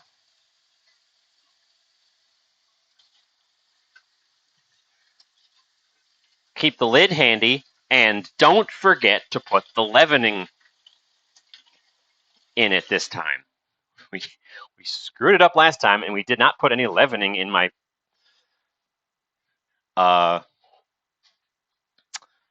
pancake. So I'm going to strictly follow this part.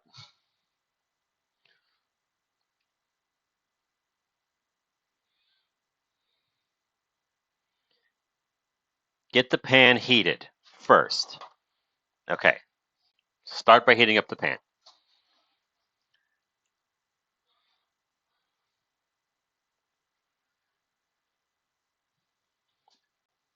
We're doing a half recipe of this, so I need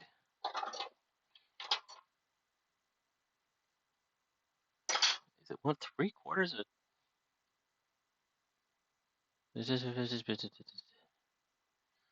It does. What's half of 3/4? 3/8? Yes, it is. Where's my little eighth guy here? Oh.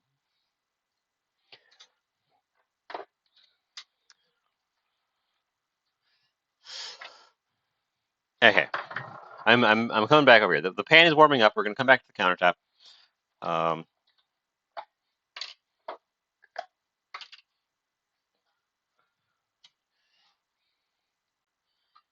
Because we're gonna take.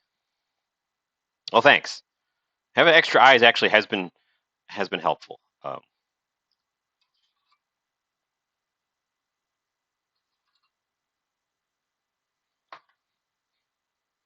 Baking soda, baking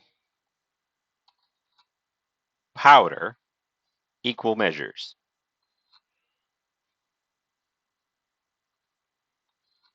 Because last time I made this and screwed it up, I was wondering, where are the bubbles? Why are there no bubbles? This is supposed to be becoming super bubbly as it cooks. And then I took the second dose of batter in there to be like, maybe the pan just wasn't hot enough. Threw that in there. And then after I used all my batter, I went and looked at the recipe, and the recipe said baking soda and baking powder just before you throw it in.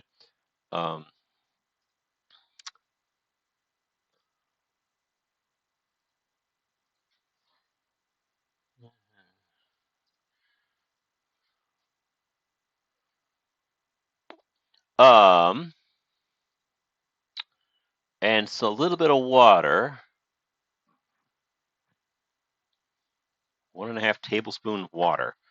I can do that. I have the half tablespoon measure.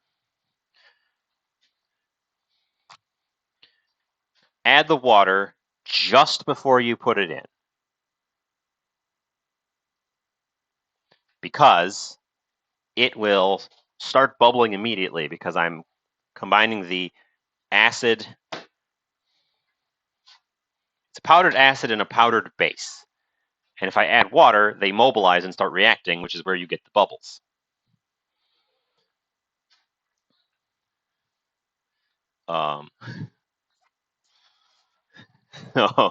So we're going for bubbles, and we're going for it actually working correctly this time. I should get my fillings ready while that pan is coming up to heat.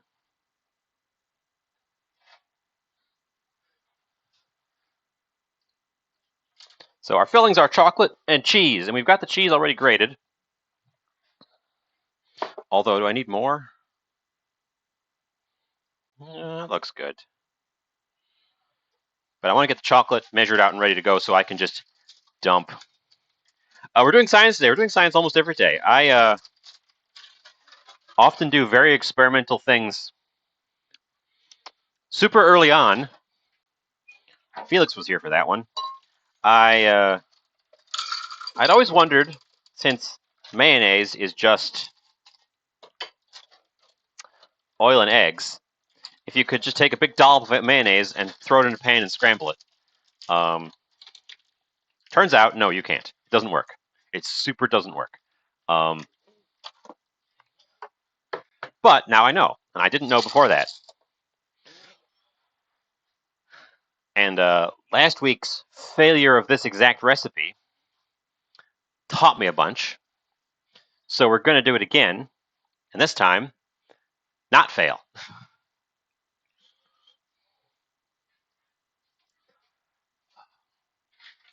Get a scooper ready, too. Okay. I'm usually pretty patient when it comes to crazy nonsense. You may have seen some of my finest work. I've made all-day beans and overnight. I spent 10 days making a corned beef one year.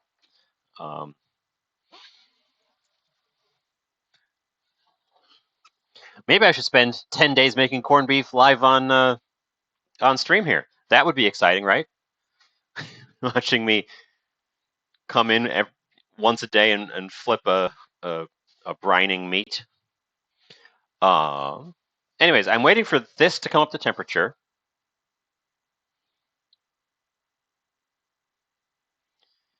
I'm just kind of guesstimating the temperature.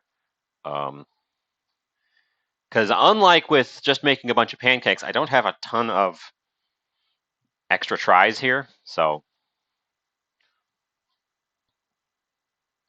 I want to make sure this is hot before I get rolling on it. Guesstimating, yes, is always good. The thing I didn't pick up was a smaller container of sweetened condensed milk. I see sweetened condensed milk as a topping on this thing a lot, but I only have a pretty large can of it, and I don't really want to open it up.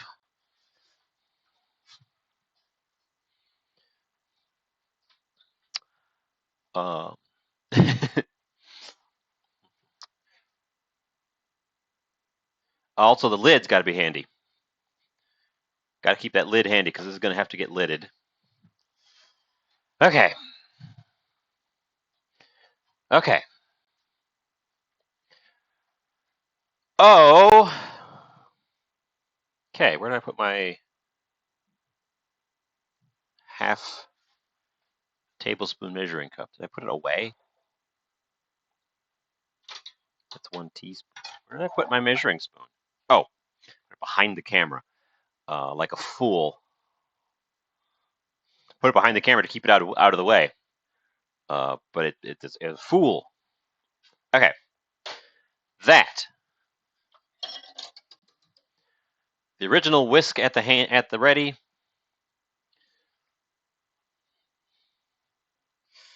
Water.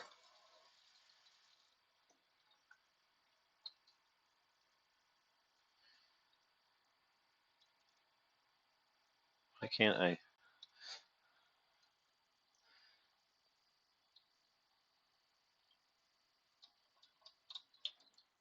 Okay. Here's our stuff.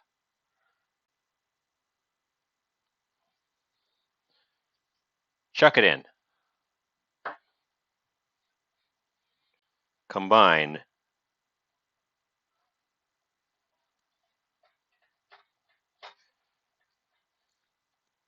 Ooh, that actually makes it a lot more like a runny pancake batter. Just that little extra bit of liquid. Huh. That's probably why I had a hard time dosing it out last time, too. I didn't add that last little dose of water just to get it loosened up. This is already better than last time.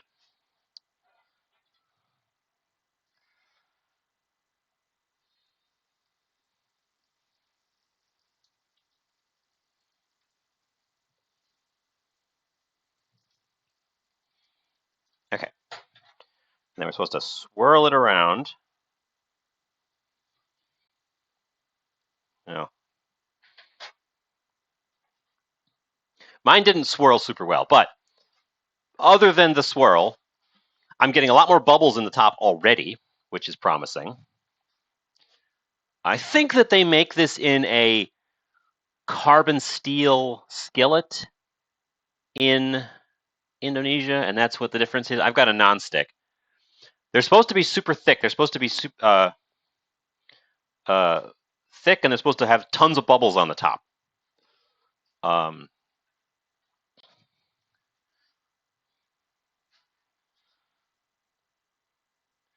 I hope this is hot enough.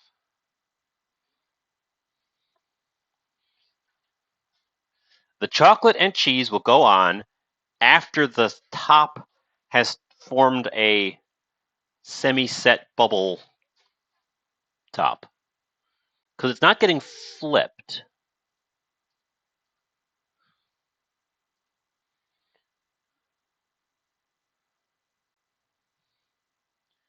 Put it in there. Put the lid on it. I've got enough to try again as well, so it's not going to get flipped. The top is supposed to go bubbly and then set with the steam It's supposed to go bubbly before I put the lid on, which it's doing. And then it sets the top with the steam from the trapped from the lid. And then you put the toppings on the top once it's cooked and fold it over. That's what we're going for. My swirl didn't super work. I'm getting lots of bubbles, though, which we didn't have last time, which is a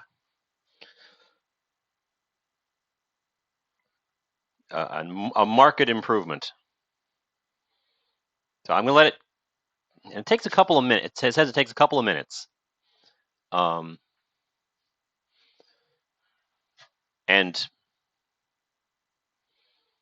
yeah. Yeah, structurally it's kind of like an omelet, but it's made out of pancake.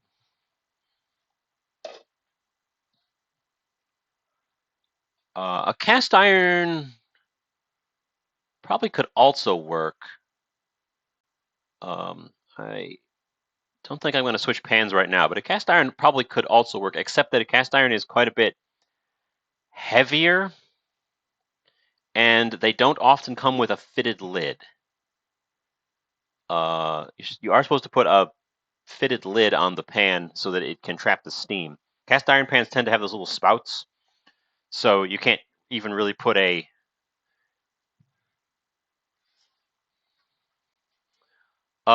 yeah, the bubbles are starting to break on the top, which is what it looks like in the picture. I've got a picture I'm comparing it to.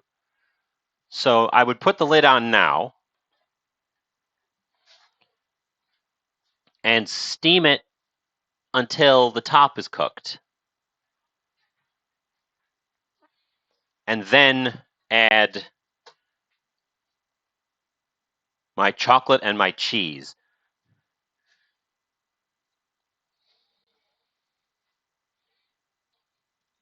Which I think that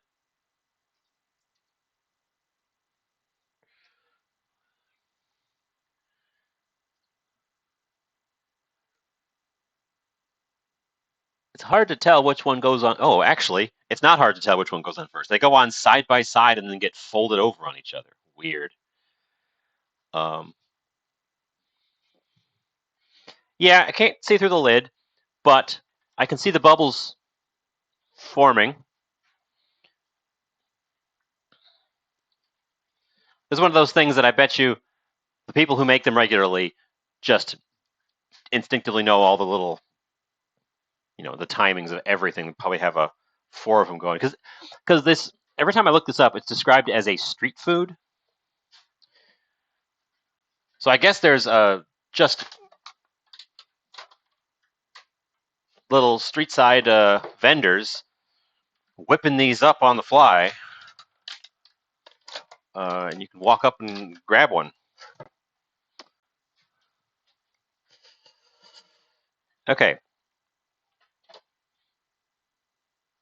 So it looks like the picture. It's got lots of little bubbles. The very, very center isn't quite set, but it's got lots of little bubbles.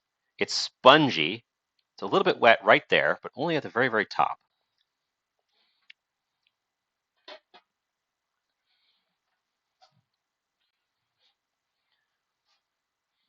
I'm going to get a plate ready because it's also going to have to come off on a plate.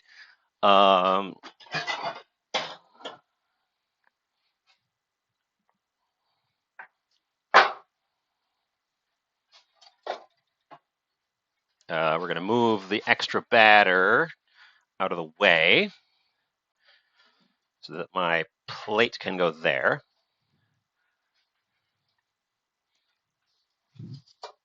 Okay, this is what last week when I said it's not bubbling, it's supposed to be bubbling.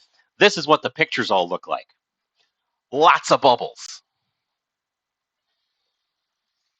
My center is set, and I'm not stuck. So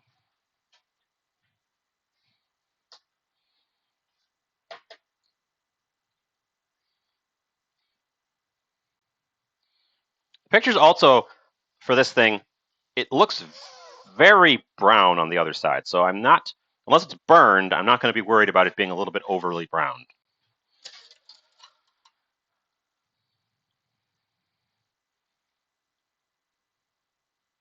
I don't want the chocolate chips to fall directly on the pan. They're supposed to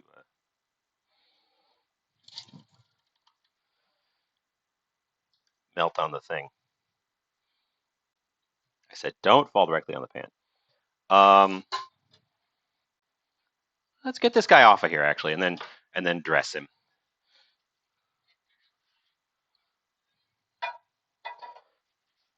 It comes off the pan real easy. This front burner is on, and I'm going to temporarily turn it off. So this crispy edge, I think, was supposed to be all the way around. Oh, that's 20 minutes on the cookies in the oven.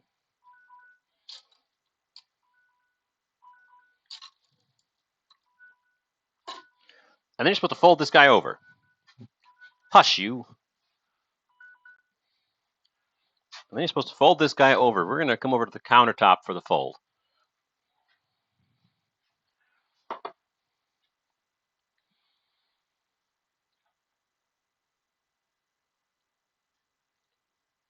They drown it in butter. Well, I know they put it in.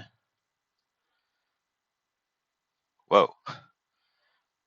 I know they add sweetened condensed milk to these things. They also appear to be a lot of different toppings, and it's just chocolate and cheese is one that they go for a lot. I don't have sweetened condensed milk on hand that isn't in a big can that I would use a ton of. That one went great. I'm going to make a second one right now. Since I've still got ingredients, we're going to make a second one real quick, but I'm going to take a peek at those cookies because the beeper just went off on them.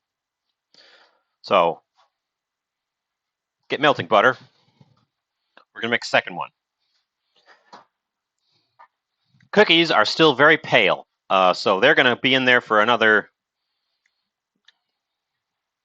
Oop, I guess my pan is hot because that butter started bubbling immediately.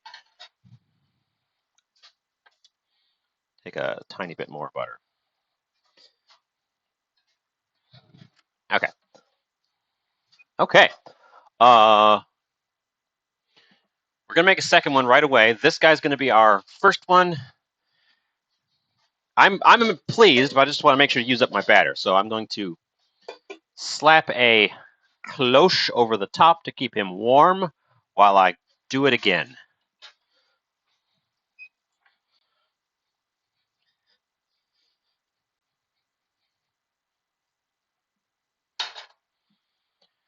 We're just going to use up all of my remaining batter.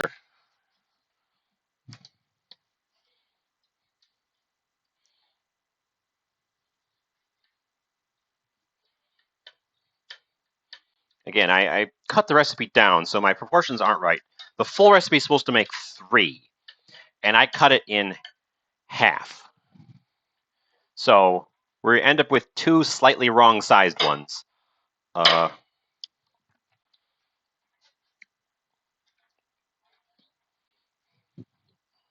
And we aren't getting that because my pan is not. I think it's because my pan is nonstick.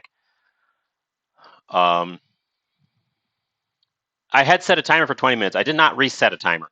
I should have done that. I'm going to set a new timer now for 5 minutes. I've lost track of how many minutes I had that going. Okay. Okay.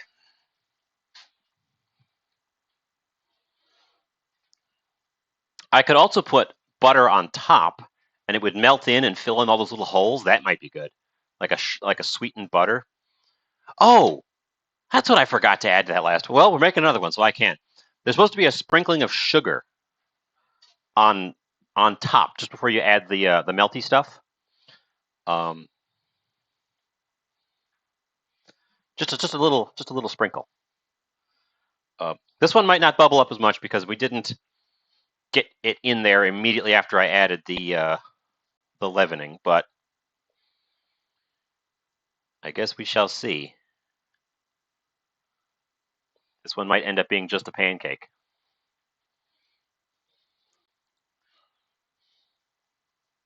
That first one looked on point. That's what I was looking for, and it seemed to do all of the things just right.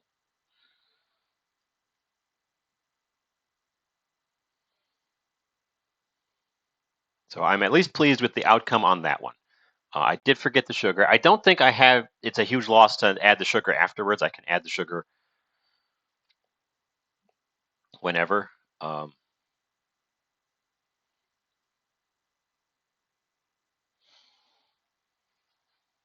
that guy off there because he's gonna get melty.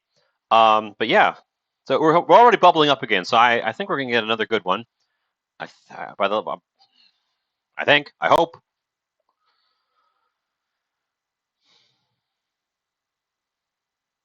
Uh,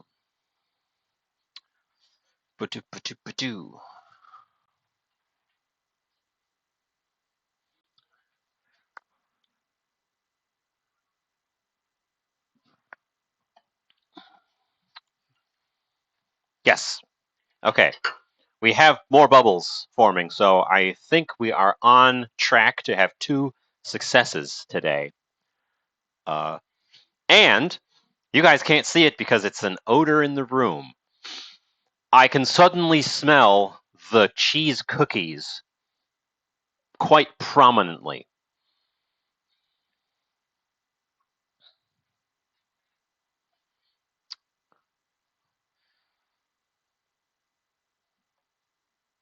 So it probably means I should take a peek at them.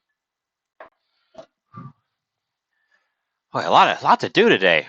I've done this. This has happened a couple times now. I end up trying to do 2 overlapping projects, and it ends up being this continuous workflow. And I go. I almost never used to go for over 2 hours. Now look at us. Um,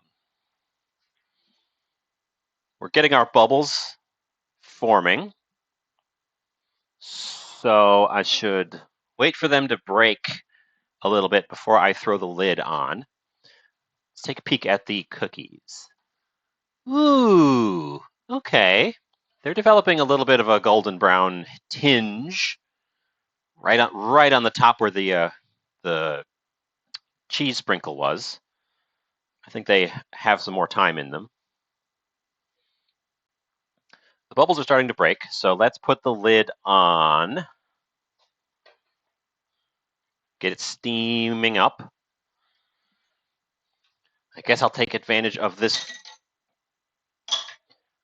slight wait time to clean a few things up.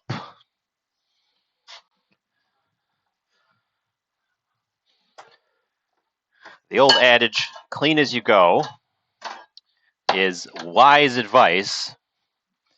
Unfortunately, none of them look like they're about to burn. From what even the little triangles. I think we're good on that. I will take a peek again, and if some of them look like they're getting just about done, I'll pull them. What was I saying? Clean as you go. The old adage of clean as you go is very good advice, but it doesn't take into account if you're trying to do a show at the same time. How you looking? Almost. Almost. Little tiny spot still needs to set right in the very center. Oh, that's my 5 minutes for my cookies too. I just looked at them, so I won't look at them again. Well, I'll look at them again since the timer went off. They smell really good. I think they need a little bit more of a golden brown, so I'm going to give them another 5 minutes. But it's probably going to be the end of it. We're going to de-lid this guy because he's all set on top. And we're not going to forget the sugar sprinkle this time.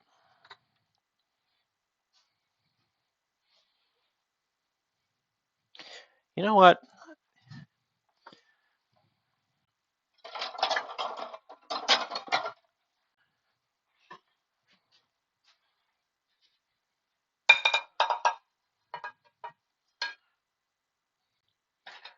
We're going to take him off of there, and we're going to do this over on the counter because it's easier to work with.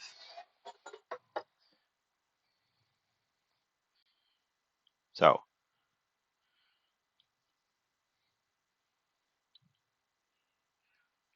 sugar, a little bit of butter,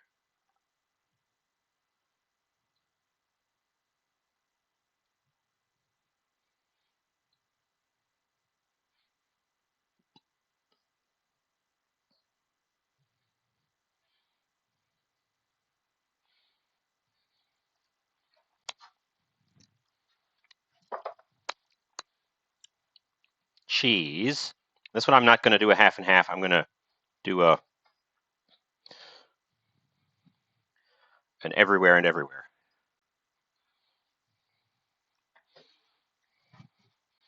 Cheese, chocolate,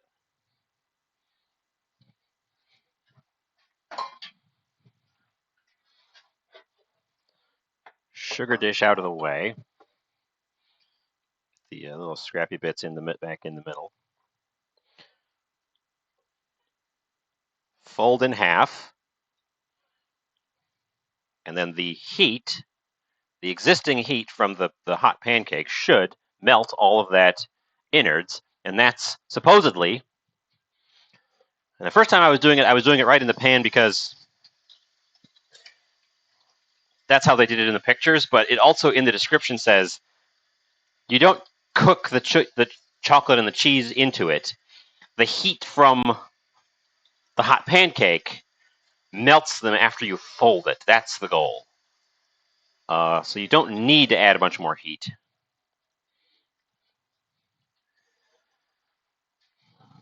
Well, you can't hardly see this guy from that angle, but yeah, take a look at him. He's like a quesadilla of chocolate. We've got two. Uh, let's. The smell has changed slightly over here, so I'm going to say that means they are done. I've only got a minute left, which would have brought us at 30 minutes.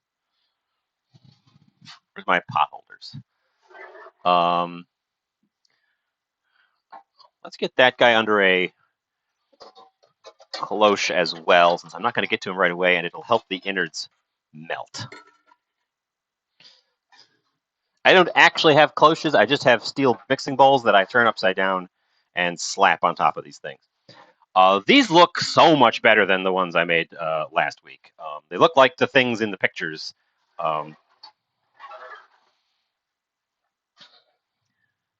I wish I could share these with you guys. Jam them into my CD tray. Come oozing out of yours. Gross. But this is what these look like right now.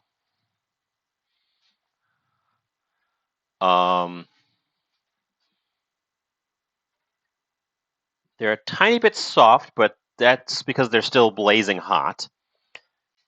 They're browning on top, and I can smell, although I might be smelling these little crispy bits on the sides. They smell like cooked cheese, like a cheese crisp. If you've ever made a cheese crisp, they smell like that, which means I think we're at the point where the cheese will start to go if I don't take them out. So I've taken them out. We only got 30 minutes. My oven also tends to run a little bit hotter than the settings, so I'm not surprised it went a little bit shy on the time. Oh, and there's the timer, right on time.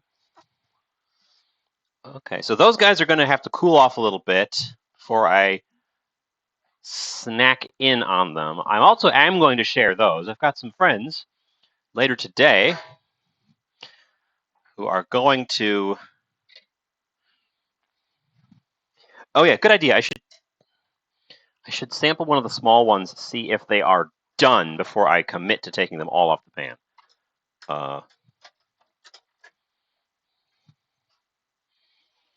This little guy.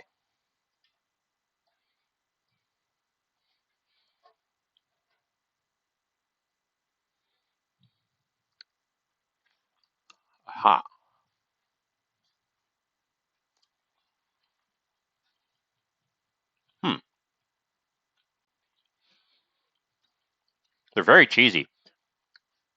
They're kind of shortbready. They're kind of like cheesy shortbread, which is fun. I like them. They really don't taste like any other cookie I've had. They taste like a grilled cheese sandwich. I think that little one was done. They maybe could stand a tiny bit more time, but not a ton. Um,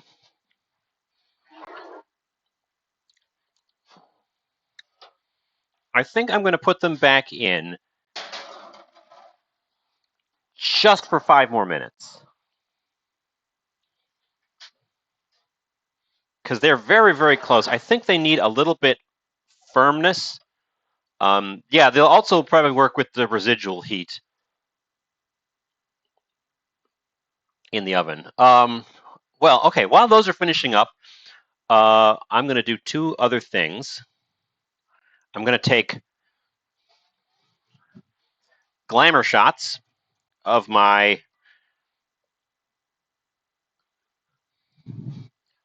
these things.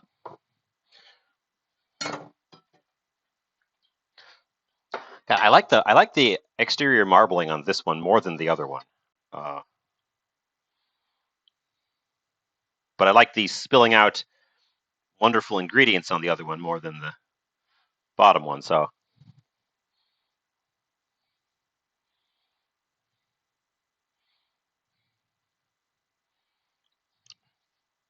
okay, so we're gonna pop into the other room real quick, so I can take some glamour shots in my camera station.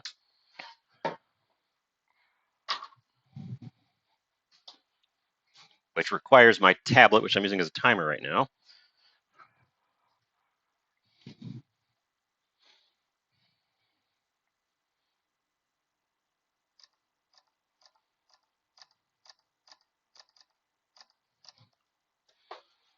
I'm gonna cut into one of them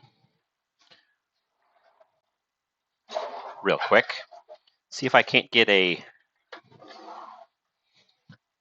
gooey cheese pull.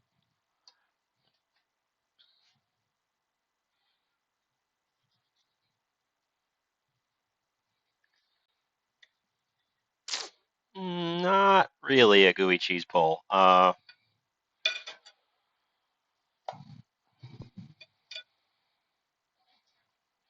Not worth a photo for the cheese pull. Okay, we're back. I've cut that one in half because I wanted to see if I could get a gooey cheese pull out of it.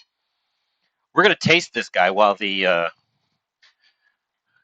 cookies are finishing up, and I'll tell you about it, and then we can return to the cookies, finish them off, and then wrap this show up. Figure out who we can go carry on the love with. So we're gonna give this a taste. So I am intrigued. I know you're intrigued by this strange combination, and I am also intrigued. So, chocolate cheese pancake.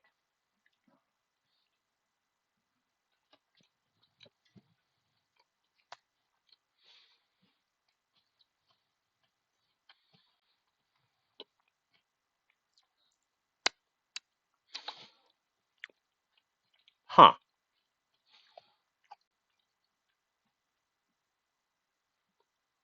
Huh. Wow. It goes through it, it goes through stages in your mouth.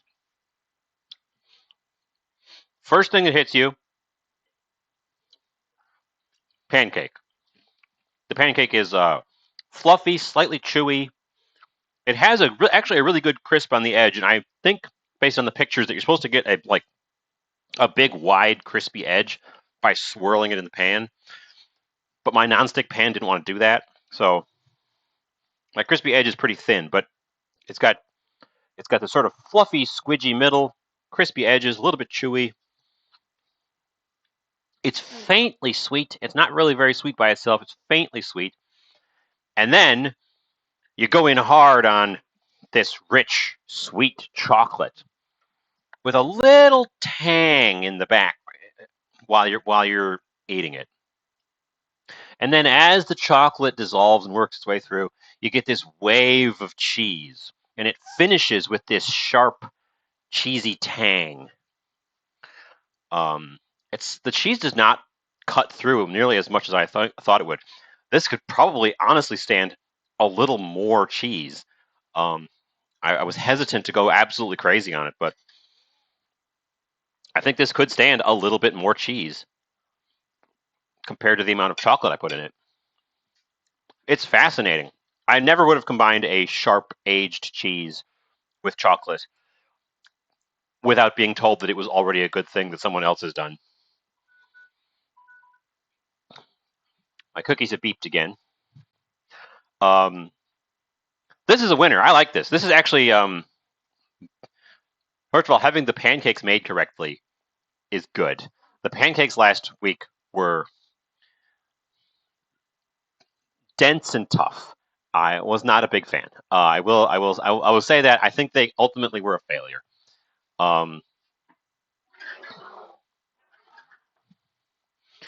Well, I was talking about that early on. This is Indonesian food we're making, and they have gone through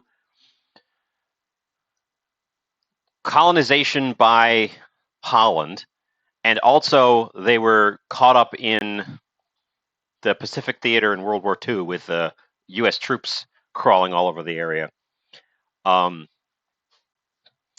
bringing in these ingredients from Europe and North America that they weren't familiar with.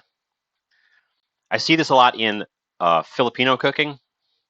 They're taking these ingredients that got introduced and they're not using them in the ways that the places they came from were using them because they don't have any of that culinary experience. They just have suddenly these new ingredients and they come up with really interesting combinations that really work. Hi, Selena. Well, thank you. I'm trying to make everyone have a good time. And oops, wrong scene. Going over here. So near as I can tell, these things, specifically these cheese cookies, you can also get these in the Netherlands with a different name that are basically the same thing because they brought them over. And the people of Indonesia were like, hey, those are great. Let's make those.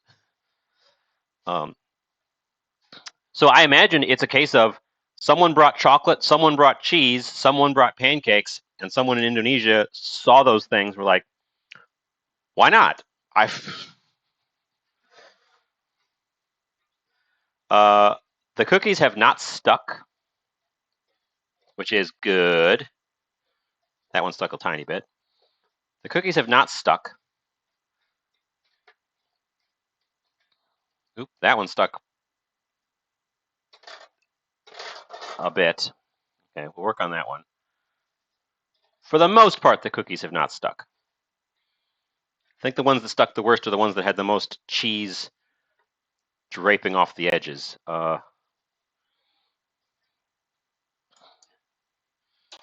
See if I can't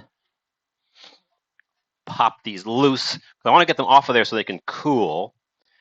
And we'll try one of the big ones. Probably try that one that just cracked because it's already cracked.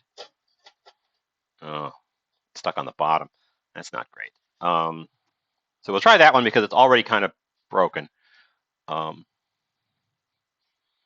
I'll tell you about how these taste as well. But yeah, I have been fascinated as someone coming from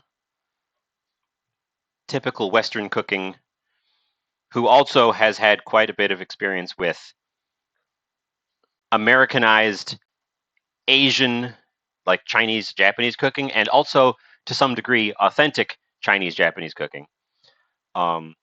Branching out into cuisines that I am unfamiliar with, and that take some ingredients that I know well and use them in wildly different ways.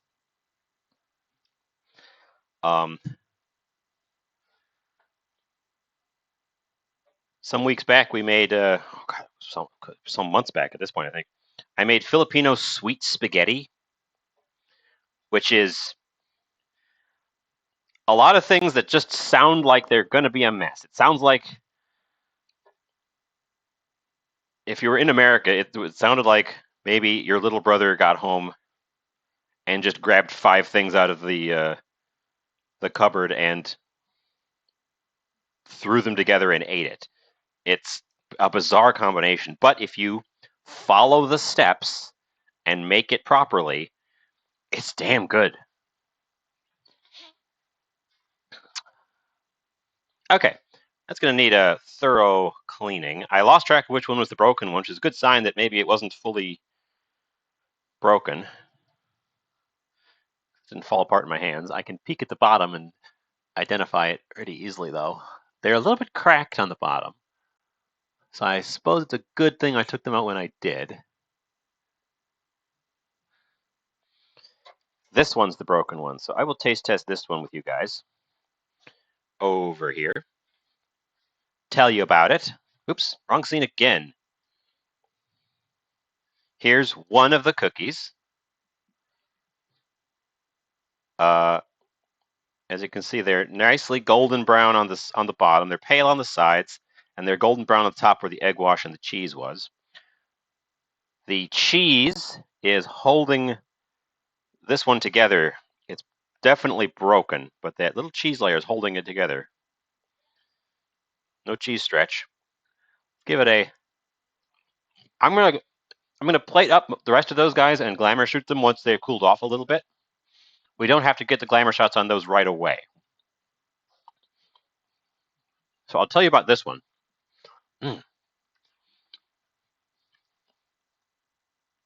So one of you mentioned earlier Cheez-Its. I think these are what Cheez-Its are based on. They are very similar. They're a sort of dense, shortbready cookie. They aren't crisp. They don't have a cracker crisp. But the way the cheddar cheese baked onto them reminds me a lot of those like Cheez-It cracker things.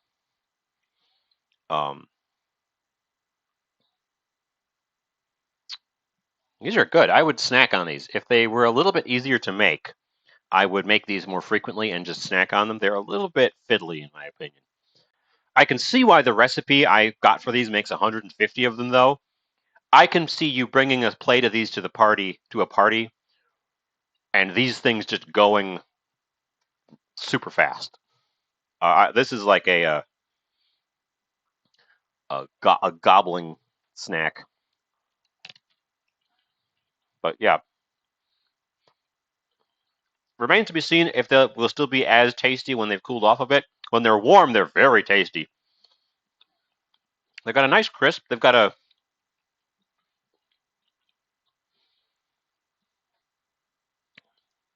slightly crumbly shortbread, but they hold together well.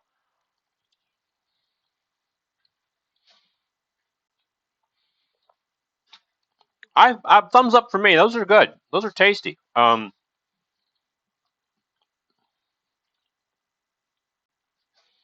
are mighty fine. I'm not going to eat any more of them now because I got to eat this. This is my main. This is my main event. This is my brunch today over here. Oh, so we'll be eating this. So those cheese cookies are being saved. I've got a little bit of a get together tonight with my D&D friends, and they may, in fact, be graced with delicious cheese cookies.